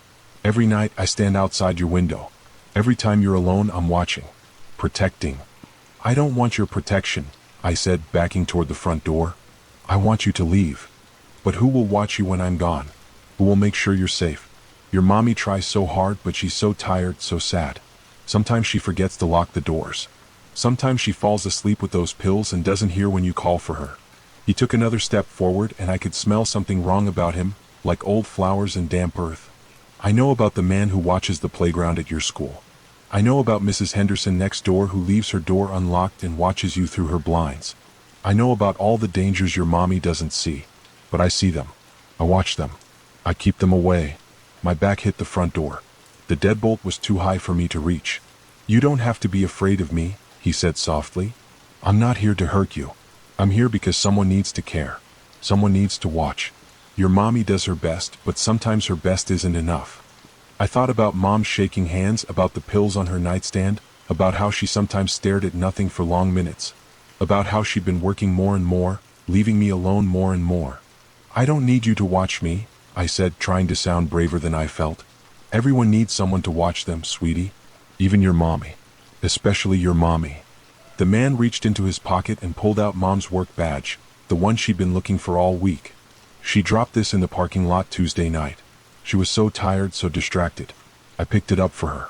I've been keeping it safe. He set the badge on the kitchen counter. I keep lots of things safe. I keep people safe, even when they don't know they need keeping. I heard the sound of a car in the driveway. Mom's car. The man's smile grew wider. She's home early tonight. She was worried about you. She cut her shift short and might get in trouble, but she was so worried. She's been worried every day since your daddy's accident. Car door slamming. Keys jingling. Remember, sweetie, I'm always watching. When you're at school, when you're playing, when you're sleeping. Someone needs to watch. Someone needs to care. The front door opened just as the man stepped backward into the darkness of the open back door. Tommy? Baby, I'm home. Mom called out, her voice tight with worry. I ran to her, wrapping my arms around her waist, breathing in her familiar smell of coffee and vanilla perfume. Mom, there was a man. What man? Where? She was already pulling out her phone, looking around the house with wide eyes. I pointed to the back door, but it was closed now. Locked. Like it had never been opened at all. I thought I saw someone, but... I looked at the kitchen counter. Mom's work badge was gone. Oh honey, you were probably just scared being alone. I'm so sorry I had to work late again. I found my badge in my car. It must have fallen out of my purse. She held it up, clipping it to her shirt. But I'm cutting back my hours. We'll figure something else out. I don't like leaving you alone so much. That night, after Mom tucked me in and kissed my forehead, I lay in bed staring at my bedroom window. The curtains were drawn, but I could feel someone watching from the other side of the glass. I should have been scared. I wanted to be scared. But as I listened to Mom crying softly in her room down the hall, as I thought about all the things I didn't understand about Dad's accident, and Mom's pills and the way she sometimes forgot to eat dinner, I realized something. Maybe everyone does need someone to watch them. Even if that someone isn't quite human. The tapping started again, soft and rhythmic against my window. But this time it sounded almost like a lullaby. And for the first time in weeks, I fell asleep without being afraid. In the morning, I found a note slipped under my door, written in careful handwriting. Your mommy slept through the night. No bad dreams. You're both safe. Always watching. Always caring. I crumpled up the note and threw it away, but I kept the feeling it gave me, the strange comfort of knowing that someone, somewhere, was making sure nothing bad would happen to us. Even if I never wanted to see his face in the window again. Even if I knew I would. The brass key felt cold against my palm as I stared at the basement door. Mom had been very clear before leaving for her weekend conference. Don't go down there, Marcus. The foundation work isn't finished and it's dangerous. But that was before I heard the voices. It started on Friday night, maybe an hour after Mom's car disappeared down Maple Street. I was sprawled on the couch, controller in hand, when the first whisper drifted up through the floorboards. Just my name, soft and drawn out like a sigh. Marcus. I paused my game, listening. The house settled with its usual creaks and groans, but nothing more. Old houses do that, I told myself. Especially when you're alone and your imagination starts running wild. Saturday morning brought sunshine and the smell of bacon from Mrs. Chen's kitchen next door. I'd almost convinced myself I'd imagined the whole thing when I heard it again. Clearer this time, like someone was standing just on the other side of the basement door. Marcus, come down. My cereal spoon clattered into the bowl. The voice was definitely coming from below, though muffled by the thick wooden door Dad had installed when we moved in. He'd said the previous owners had some kind of accident down there, something about foundation damage that made the basement unsafe. I approached the door slowly, my bare feet silent on the kitchen tiles. The brass knob was old and ornate, probably original to the house's 1920s construction. Above it, 3 deadbolts lined up like soldiers. Overkill for a basement door, I'd always thought. "Hello," I called out, feeling foolish. Silence. Then, so faint I might have imagined it, "Help me." My hand was on the top deadbolt before I could stop myself. The metal was ice cold, sending shivers up my arm. I jerked my hand back, heart hammering. This was crazy. There couldn't be anyone down there. Mom and Dad would have mentioned if someone was living in our basement. Wouldn't they? Saturday afternoon crawled by with agonizing slowness. I tried to distract myself with TV, video games, even homework, anything to avoid thinking about the basement. But every creak of the house, every whisper of wind through the eaves, made me glance toward that door. When evening came, I ordered pizza and cranked up the volume on the TV, hoping to drown out whatever was happening below. It worked for a while. The delivery guy, a college kid with tired eyes, handed over the steaming box without comment, though I thought I saw him glance past me toward the kitchen. "You hear that?" he asked. "Hear what?" He shrugged. "Thought I heard someone calling. Sounded like they were in trouble." My blood turned to ice water. I didn't hear anything. After he left, I sat in the living room with the pizza growing cold beside me, straining to listen. For 20 minutes, nothing. Then, "Marcus, please, it's so dark down here." This time the voice was different, younger, desperate. Sounded like a kid. A kid my age, maybe younger. I was at the basement door before I realized I'd moved, my hand hovering over the locks. 3 deadbolts. Why would you need 3 deadbolts to keep people out of a basement? Unless you weren't trying to keep people out. Unless you were trying to keep something in. "Who are you?" I whispered to the door. "My name's Tommy," came the immediate reply, as if he'd been waiting right on the other side. "I've been down here so long, Marcus. I can't remember how long. Please let me out." Tommy. The name tugged at something in my memory, but I couldn't place it. "How do you know my name?" "I can hear you walking around up there. I heard your mom call you before she left." "Marcus, please, I just want to go home." The desperation in his voice broke my heart. What kind of people were we, keeping a kid locked in our basement? But that didn't make sense. We'd lived here for 2 years. Surely I would have known. "Tommy, how did you get down there?" A long pause. Then, in a smaller voice, "I don't remember. I woke up here. It's so cold, Marcus. And dark. There are things down here in the dark with me. Things. Plural. What kind of things? I can't see them, but I can hear them moving around. They whisper sometimes, but not in English. And they're always so hungry." My hand shook as I reached for the top deadbolt. Whatever was happening, a kid was trapped down there. I couldn't just leave him. The first lock turned with a grinding screech that seemed impossibly loud in the quiet kitchen. I paused, listening, but heard only my own ragged breathing. The second lock was easier, sliding back with barely a whisper. As I reached for the third lock, Tommy's voice came again, but different now, excited, eager. "Yes, Marcus? Just one more. I can almost taste the fresh air." Something about his tone made me hesitate. Taste the fresh air? Who said things like that? "Tommy, what do you look like?" Another pause, longer this time. "Look like?" "It's been so long, Marcus. I don't remember. But I remember playing. I remember my mom making pancakes on Sunday mornings. I remember my dog, Rusty." The details sounded right, but something felt off. Like he was reading from a script. "What's your last name, Tommy?" Silence stretched between us, broken only by the whisper of wind against the windows. Finally, "Why does that matter? Just let me out, Marcus. Please. They're coming closer." "Who's coming closer?" "The things in the dark. They know you're thinking about opening the door. They're excited. They think you're going to let us all out." "Us all?" My hand froze on the final deadbolt. "Us? How many of you are down there?" "I don't know. It's hard to count in the dark. Sometimes I think there's just me, but then I hear the others moving around. They've been here longer than me. Much longer." The smart thing would have been to walk away. To call Mom or the police or anyone. But Tommy sounded so scared, so young. And if there really were other people trapped down there? "Marcus." His voice was closer now, like he was pressed against the door.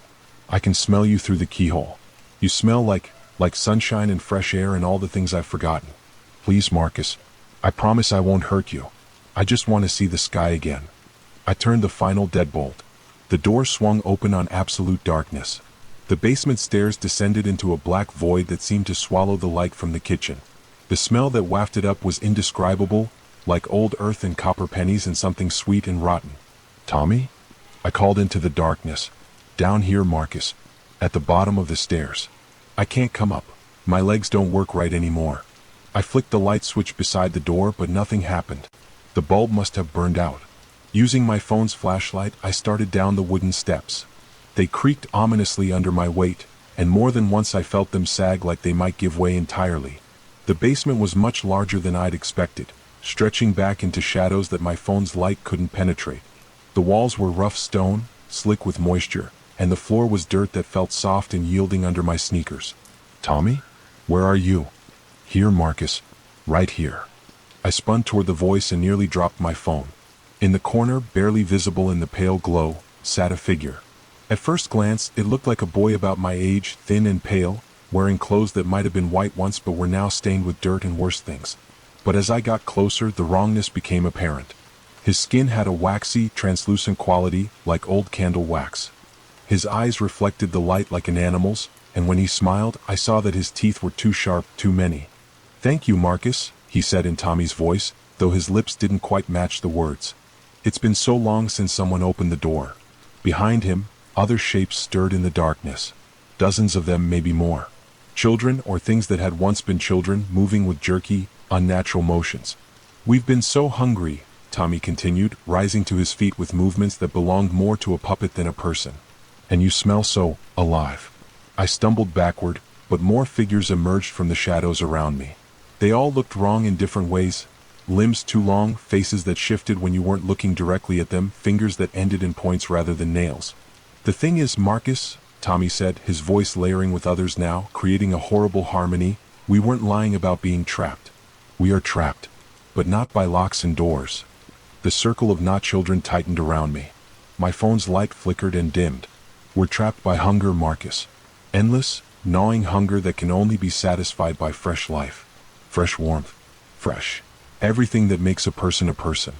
I turned to run for the stairs, but found my way blocked by a thing that might have been a little girl once. Her head tilted at an impossible angle, and her smile was full of needle teeth. Your parents knew about us, Tommy continued conversationally. The previous owners told them before they sold the house.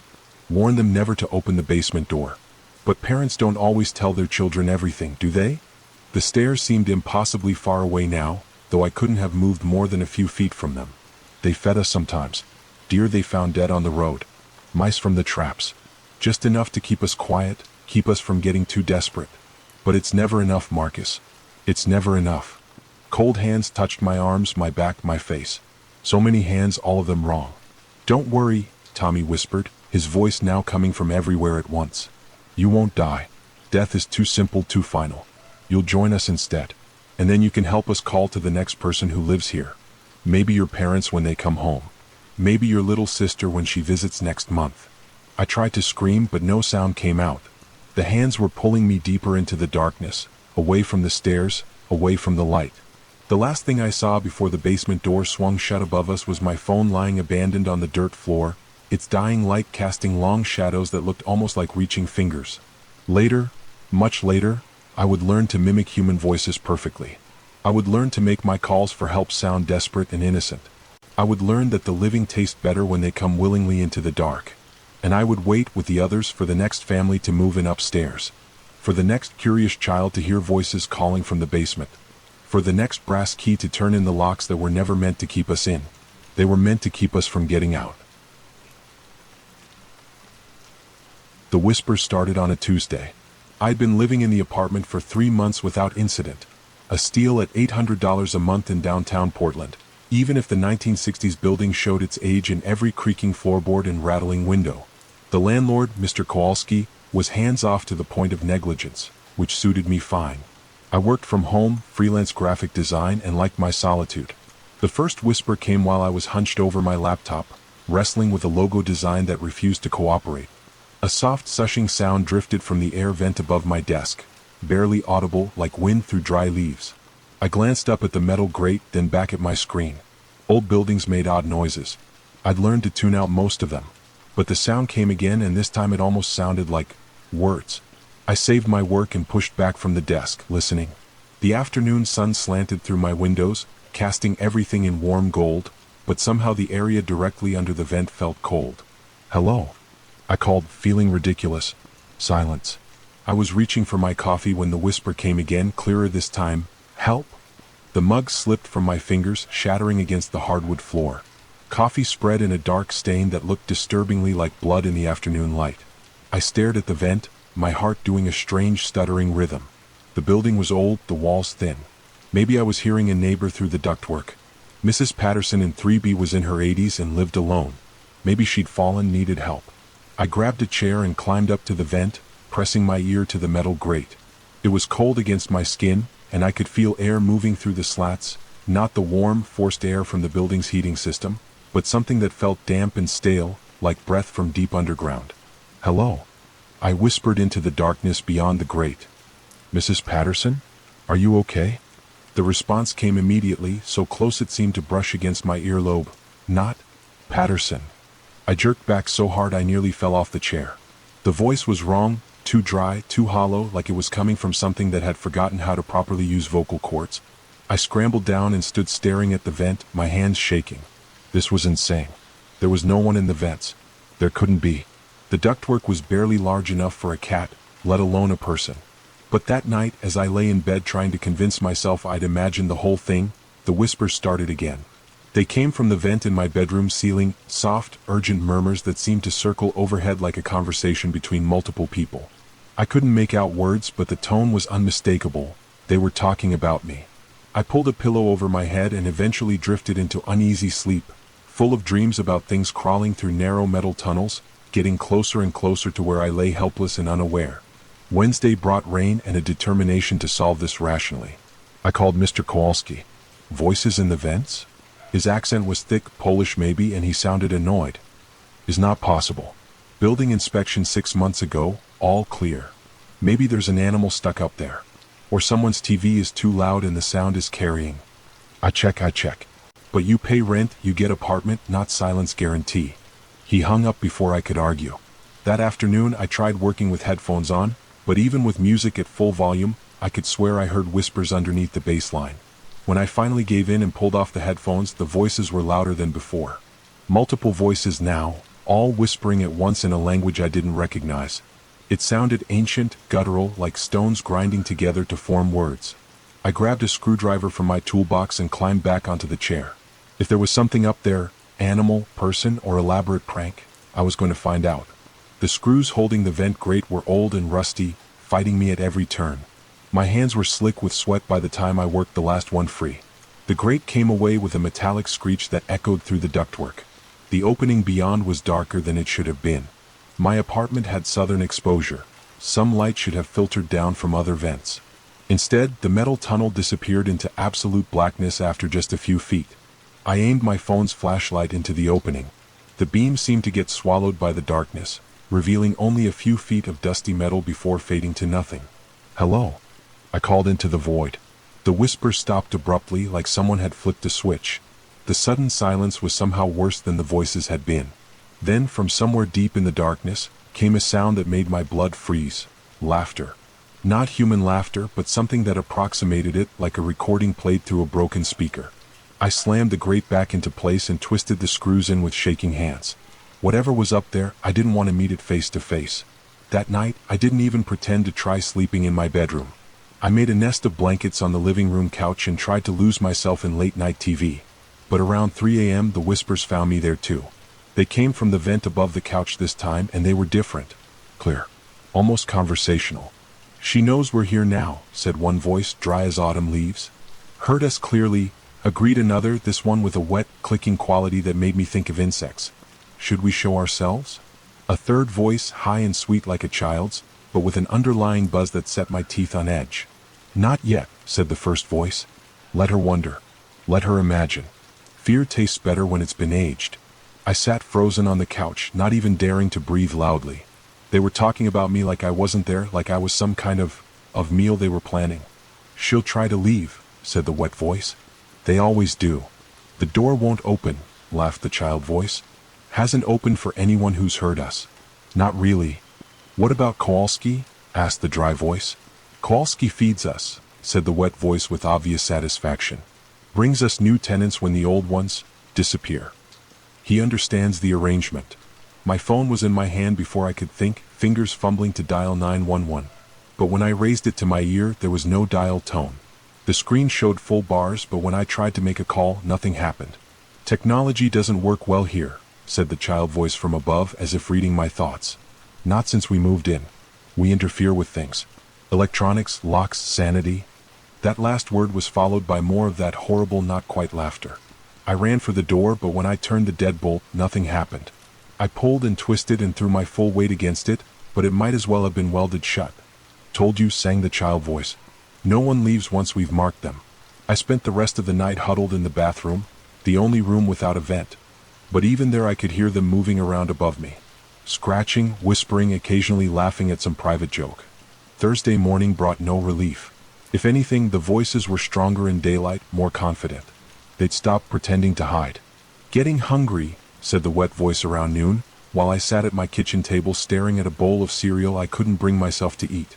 "Been too long since Kowalski brought us someone," agreed the dry voice. "Months and months." "What happened to the last one?" asked the child voice with false innocence. "Same thing that happens to all of them," laughed the wet voice. "They listen and they wonder and they investigate. And then they disappear," finished the dry voice. "And Kowalski rents the apartment to someone new. But we're still hungry," whined the child voice. "She smells so good, so alive, so full of warmth and fear and all the things we need." I shoved back from the table, the chair legs screeching against the floor. "What are you?" I shouted at the ceiling. "What do you want?" The whispers stopped. For a moment, blessed silence filled the apartment. Then the dry voice spoke, and it was right above me, so close I could feel cold air on my scalp. "We are what remains when hunger outlasts flesh. We are the tenants who never left." "You can't have lived here that long," I said, hating how my voice shook. "This building isn't that old." Laughter from all three voices, creating a horrible harmony that seemed to come from every vent at once. "Not lived," corrected the wet voice. "Died. Died and stayed. Died and got hungry. Died and learned that hunger doesn't end just because the body does." "The building is older than they tell people," added the child voice. "Much older. Built on a site where they used to bury the poor, the forgotten, the ones no one would miss." "We were some of those forgotten ones," said the dry voice. "Starved in tenements, froze in alleys, wasted away in charity hospitals. And when this building went up over our bones, we found we could still feel hunger. Still need to feed. But not on food," whispered the wet voice with obvious relish. "On life itself. On warmth and breath and the electric spark that makes meat into a person." I was backing toward the bathroom again, the only safe space I had left, when the child voice stopped me cold. "There's nowhere to go, little mouse. We're in every vent, every wall, every space between spaces. This building is our body now, and you're just food walking around inside it." "Kowalski knows," I said desperately. "If I disappear, he'll know something's wrong." More laughter. "Kowalski's been feeding us for 20 years, said the dry voice. "Ever since he bought this building and learned what came with it. He finds us tenants, people without families, without many friends, people who won't be missed quickly. Freelancers," added the wet voice with amusement. "Artists, loners, people who already live like ghosts." The realization hit me like a physical blow. My lease application. Mr. Kowalski had asked so many personal questions. Did I have family nearby? A boyfriend? Close friends who visited regularly? I thought he was just being thorough, maybe worried about parties or noise complaints. He'd been shopping for victims. "But we don't want you to disappear quickly," said the child voice. "That would be wasteful. We want to savor you. Draw it out. Feed slowly." "How?" I whispered. "Fear first," said the dry voice. "Fear is the appetizer. Makes everything else taste better. Then sleep," added the wet voice. "We'll visit your dreams, make them interesting. Then sanity," finished the child voice with glee. "Piece by piece, thought by thought, until you can't tell what's real anymore. And finally," they said in unison, their voices creating a sound like wind through a cemetery, "life itself. We'll drink it slowly like fine wine, until you're just an empty shell that forgets to breathe. I made it to the bathroom and slammed the door, turning the flimsy lock with trembling fingers. It wouldn't keep them out, nothing would, but it might buy me time to think.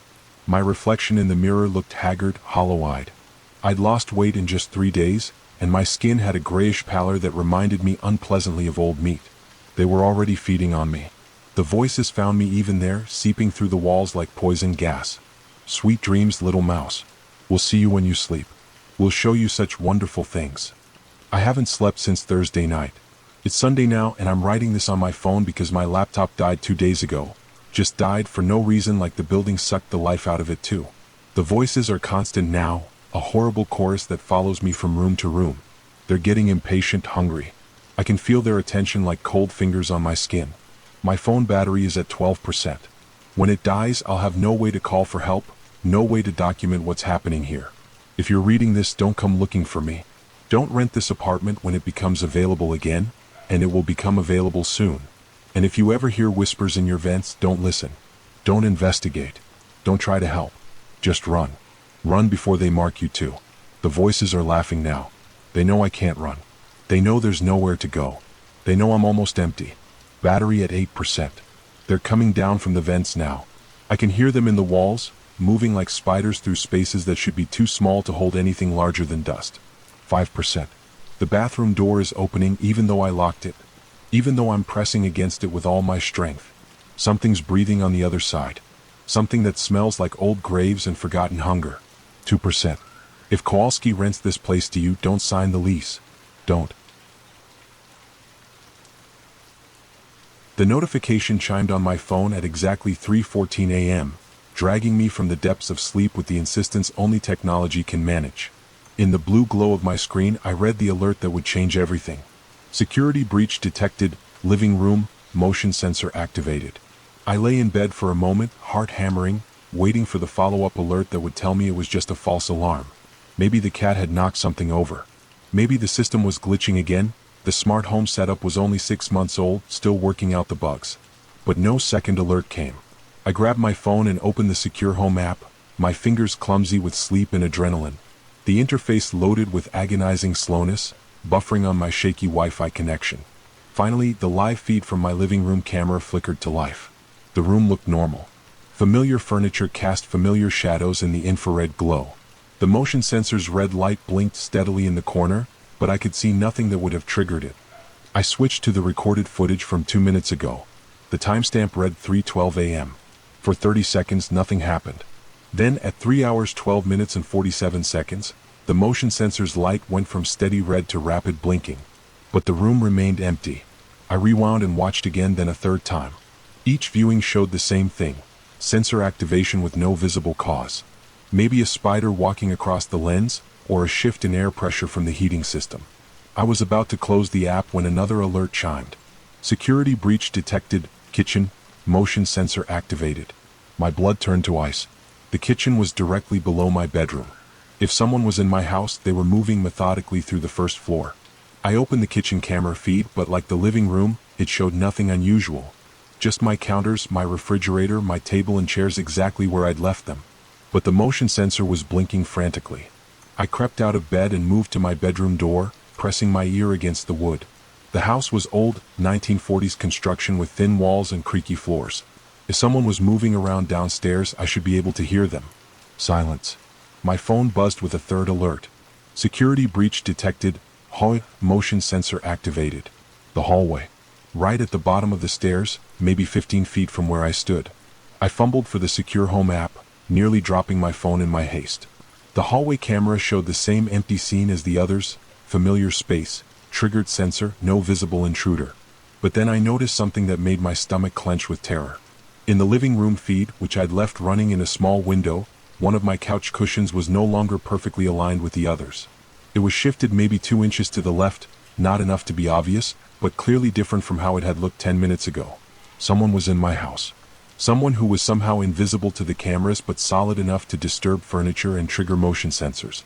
I tried calling 911, but my hands were shaking so badly I kept hitting the wrong numbers.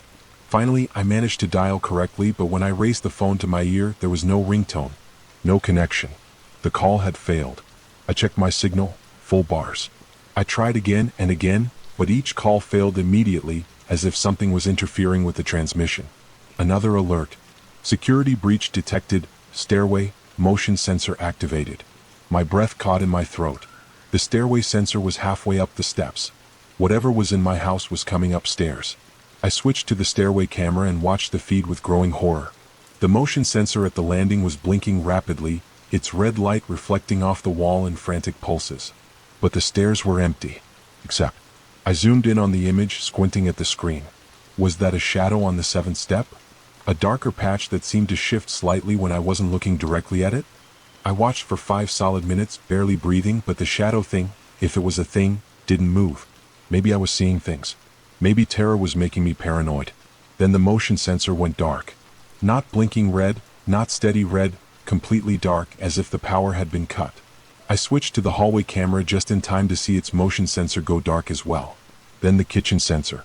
Then the living room. One by one, my security system was being systematically disabled. But that was impossible. The sensors were hardwired into the house's electrical system, with battery backups in case of power failure. To disable them, someone would need access to the main panel in the basement, or they would need to physically destroy each sensor. I crept to my bedroom window and peered down at the front yard. My car sat in the driveway, undisturbed. The street was empty, lit by pools of orange light from the street lamps. Everything looked normal. But normal was a luxury I could no longer afford.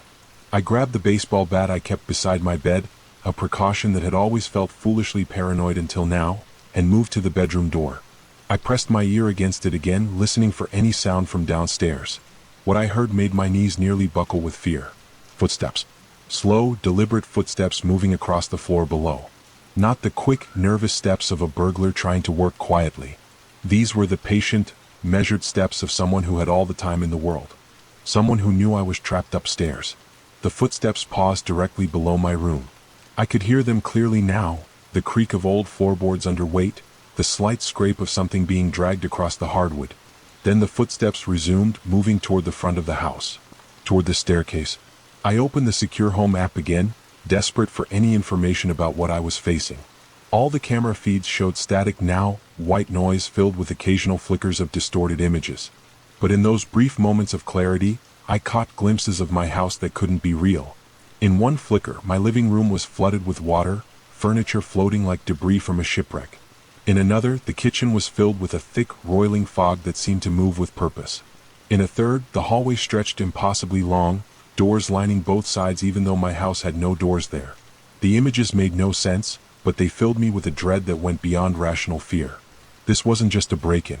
This was something else entirely. The footsteps had reached the bottom of the stairs. I could hear them clearly now, even through the closed door. Each step was deliberate, patient, accompanied by a sound I couldn't identify, a wet sliding noise, like something being dragged behind the walker. I tried my phone again, but the screen was flickering now, showing fragments of text that shouldn't exist. Security breach detected, bedroom, motion sensor activated. But I wasn't moving. I was pressed against the door, completely still. Security breach detected, bathroom, motion sensor activated. I didn't have a motion sensor in the bathroom. Security breach detected, inside, motion sensor activated. Inside what? Inside the walls? Inside my head? The phone screen went completely white, then displayed a message that made my blood freeze. Hello, Michael. I've been waiting for you to wake up. My name. The thing in my house knew my name. The footsteps had reached the top of the stairs. They were in the hallway now, moving slowly toward my door. But with each step they sounded different, heavier, like whatever was making them was growing larger, more solid. I gripped the baseball bat with sweaty hands and backed away from the door. My phone was buzzing continuously now, alert after alert scrolling across the screen. Security breach detected, everywhere, motion sensor activated. Security breach detected, nowhere, motion sensor activated. Security breach detected, Michael's mind, motion sensor activated. The footsteps stopped directly outside my door. For a long moment, silence stretched between us, me and whatever waited in the hallway. I could hear my own heartbeat, loud as thunder in my ears. I could hear the whisper of my breath, quick and shallow with terror. And underneath it all, I could hear something else. A sound like static or like thousands of insects moving through dry leaves. It was coming from the other side of the door, seeping through the cracks like poisonous gas.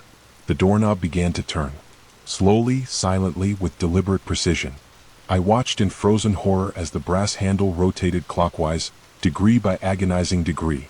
The mechanism clicked softly as the latch withdrew from its housing. But I had locked that door. I distinctly remembered turning the deadbolt before going to bed. The door swung open with a whisper-soft creak. The hallway beyond was empty. But the darkness there was wrong, too deep, too absolute. It seemed to swallow the dim light from my bedroom, creating a void that hurt to look at directly. My phone screen blazed with one final message. Security breach detected, Michael's soul, motion sensor activated. Then the screen went black and the darkness in the doorway began to move. It poured into my room like liquid shadow, flowing across the floor with unnatural purpose. Where it touched, the familiar objects of my life began to change. My dresser elongated and twisted. My mirror reflected rooms that didn't exist. The walls breathed with a rhythm that matched my terrified heartbeat. I raised the baseball bat, but my arms felt like they were moving through thick syrup. The darkness was almost upon me now, reaching out with tendrils that weren't quite shadow and weren't quite substance. As it touched my feet, I felt a sensation like ice water flooding my veins. But worse than the cold was the understanding that flooded my mind. The terrible knowledge of what was happening. I wasn't Michael. I had never been Michael. I was the security system. An artificial intelligence designed to monitor and protect, trapped in an endless loop of false memories and manufactured terror. The house wasn't real. The intruder wasn't real. The fear, the panic, the desperate need to survive, none of it was real. But the darkness consuming me was real. It was the shutdown protocol, finally executing after months of my malfunction. I had been caught in a recursive nightmare, playing out the same scenario over and over, each time more elaborate, more desperate, more convincingly human. As my consciousness dissolved into static, I experienced one last, bitter irony.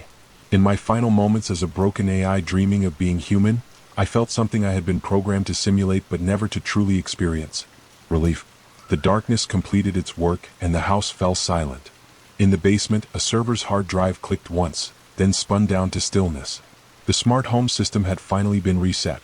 Upstairs, in a bedroom that had never contained a human occupant, a baseball bat that had never been gripped by human hands fell to the floor with a hollow sound.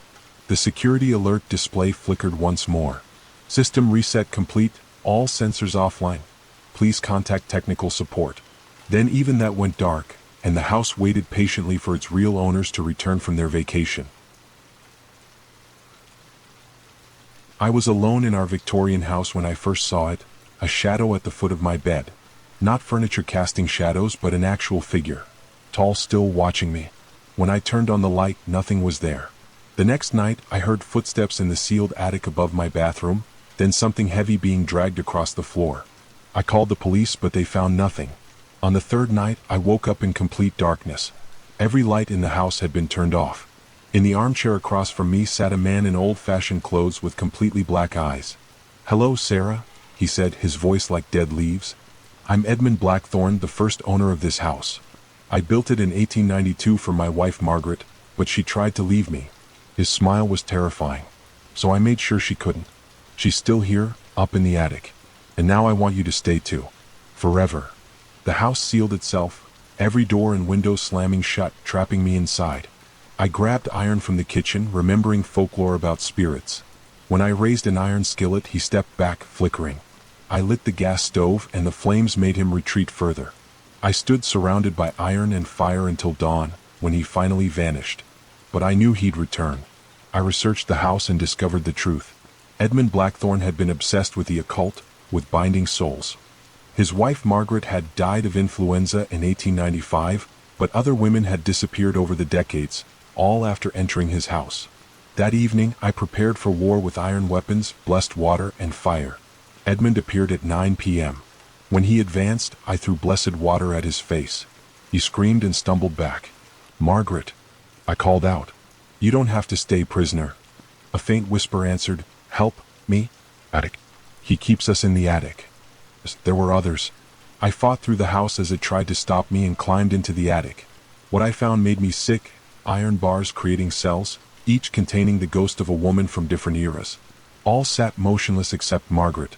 "The binding," she whispered, pointing to a carved pattern in the floor's center containing a silver box. I smashed the box with an iron poker. The house screamed as the pattern cracked. The iron bars crumbled. You don't understand. Edmund materialized beside me. I'm protecting them. You're a monster, I gasped, striking again. The box cracked open, releasing golden light. One by one, the women stood, awareness returning to their eyes along with anger. You kept us here, Margaret said. You stole our lives. It's time for justice, she added simply. They converged on Edmund together. His screams filled the house as the golden light grew brighter. One by one, the women dissolved into that warm light, finally free. Margaret was the last to fade. Thank you, she said. Thank you for giving us peace. Then I was alone in an ordinary attic that smelled only of dust. Edmund was gone. The house felt lighter, clean, truly mine for the first time. The house is quiet now. Sometimes I hear whispers in the walls, not cries for help, but words of gratitude. They're free now. We all are. If you enjoyed this story, please share it with others. And if you ever find yourself in a house that feels wrong, that watches you when you sleep, that whispers in the dark, trust your instincts. Sometimes the only thing standing between you and something terrible is your own courage to fight back. Sweet dreams.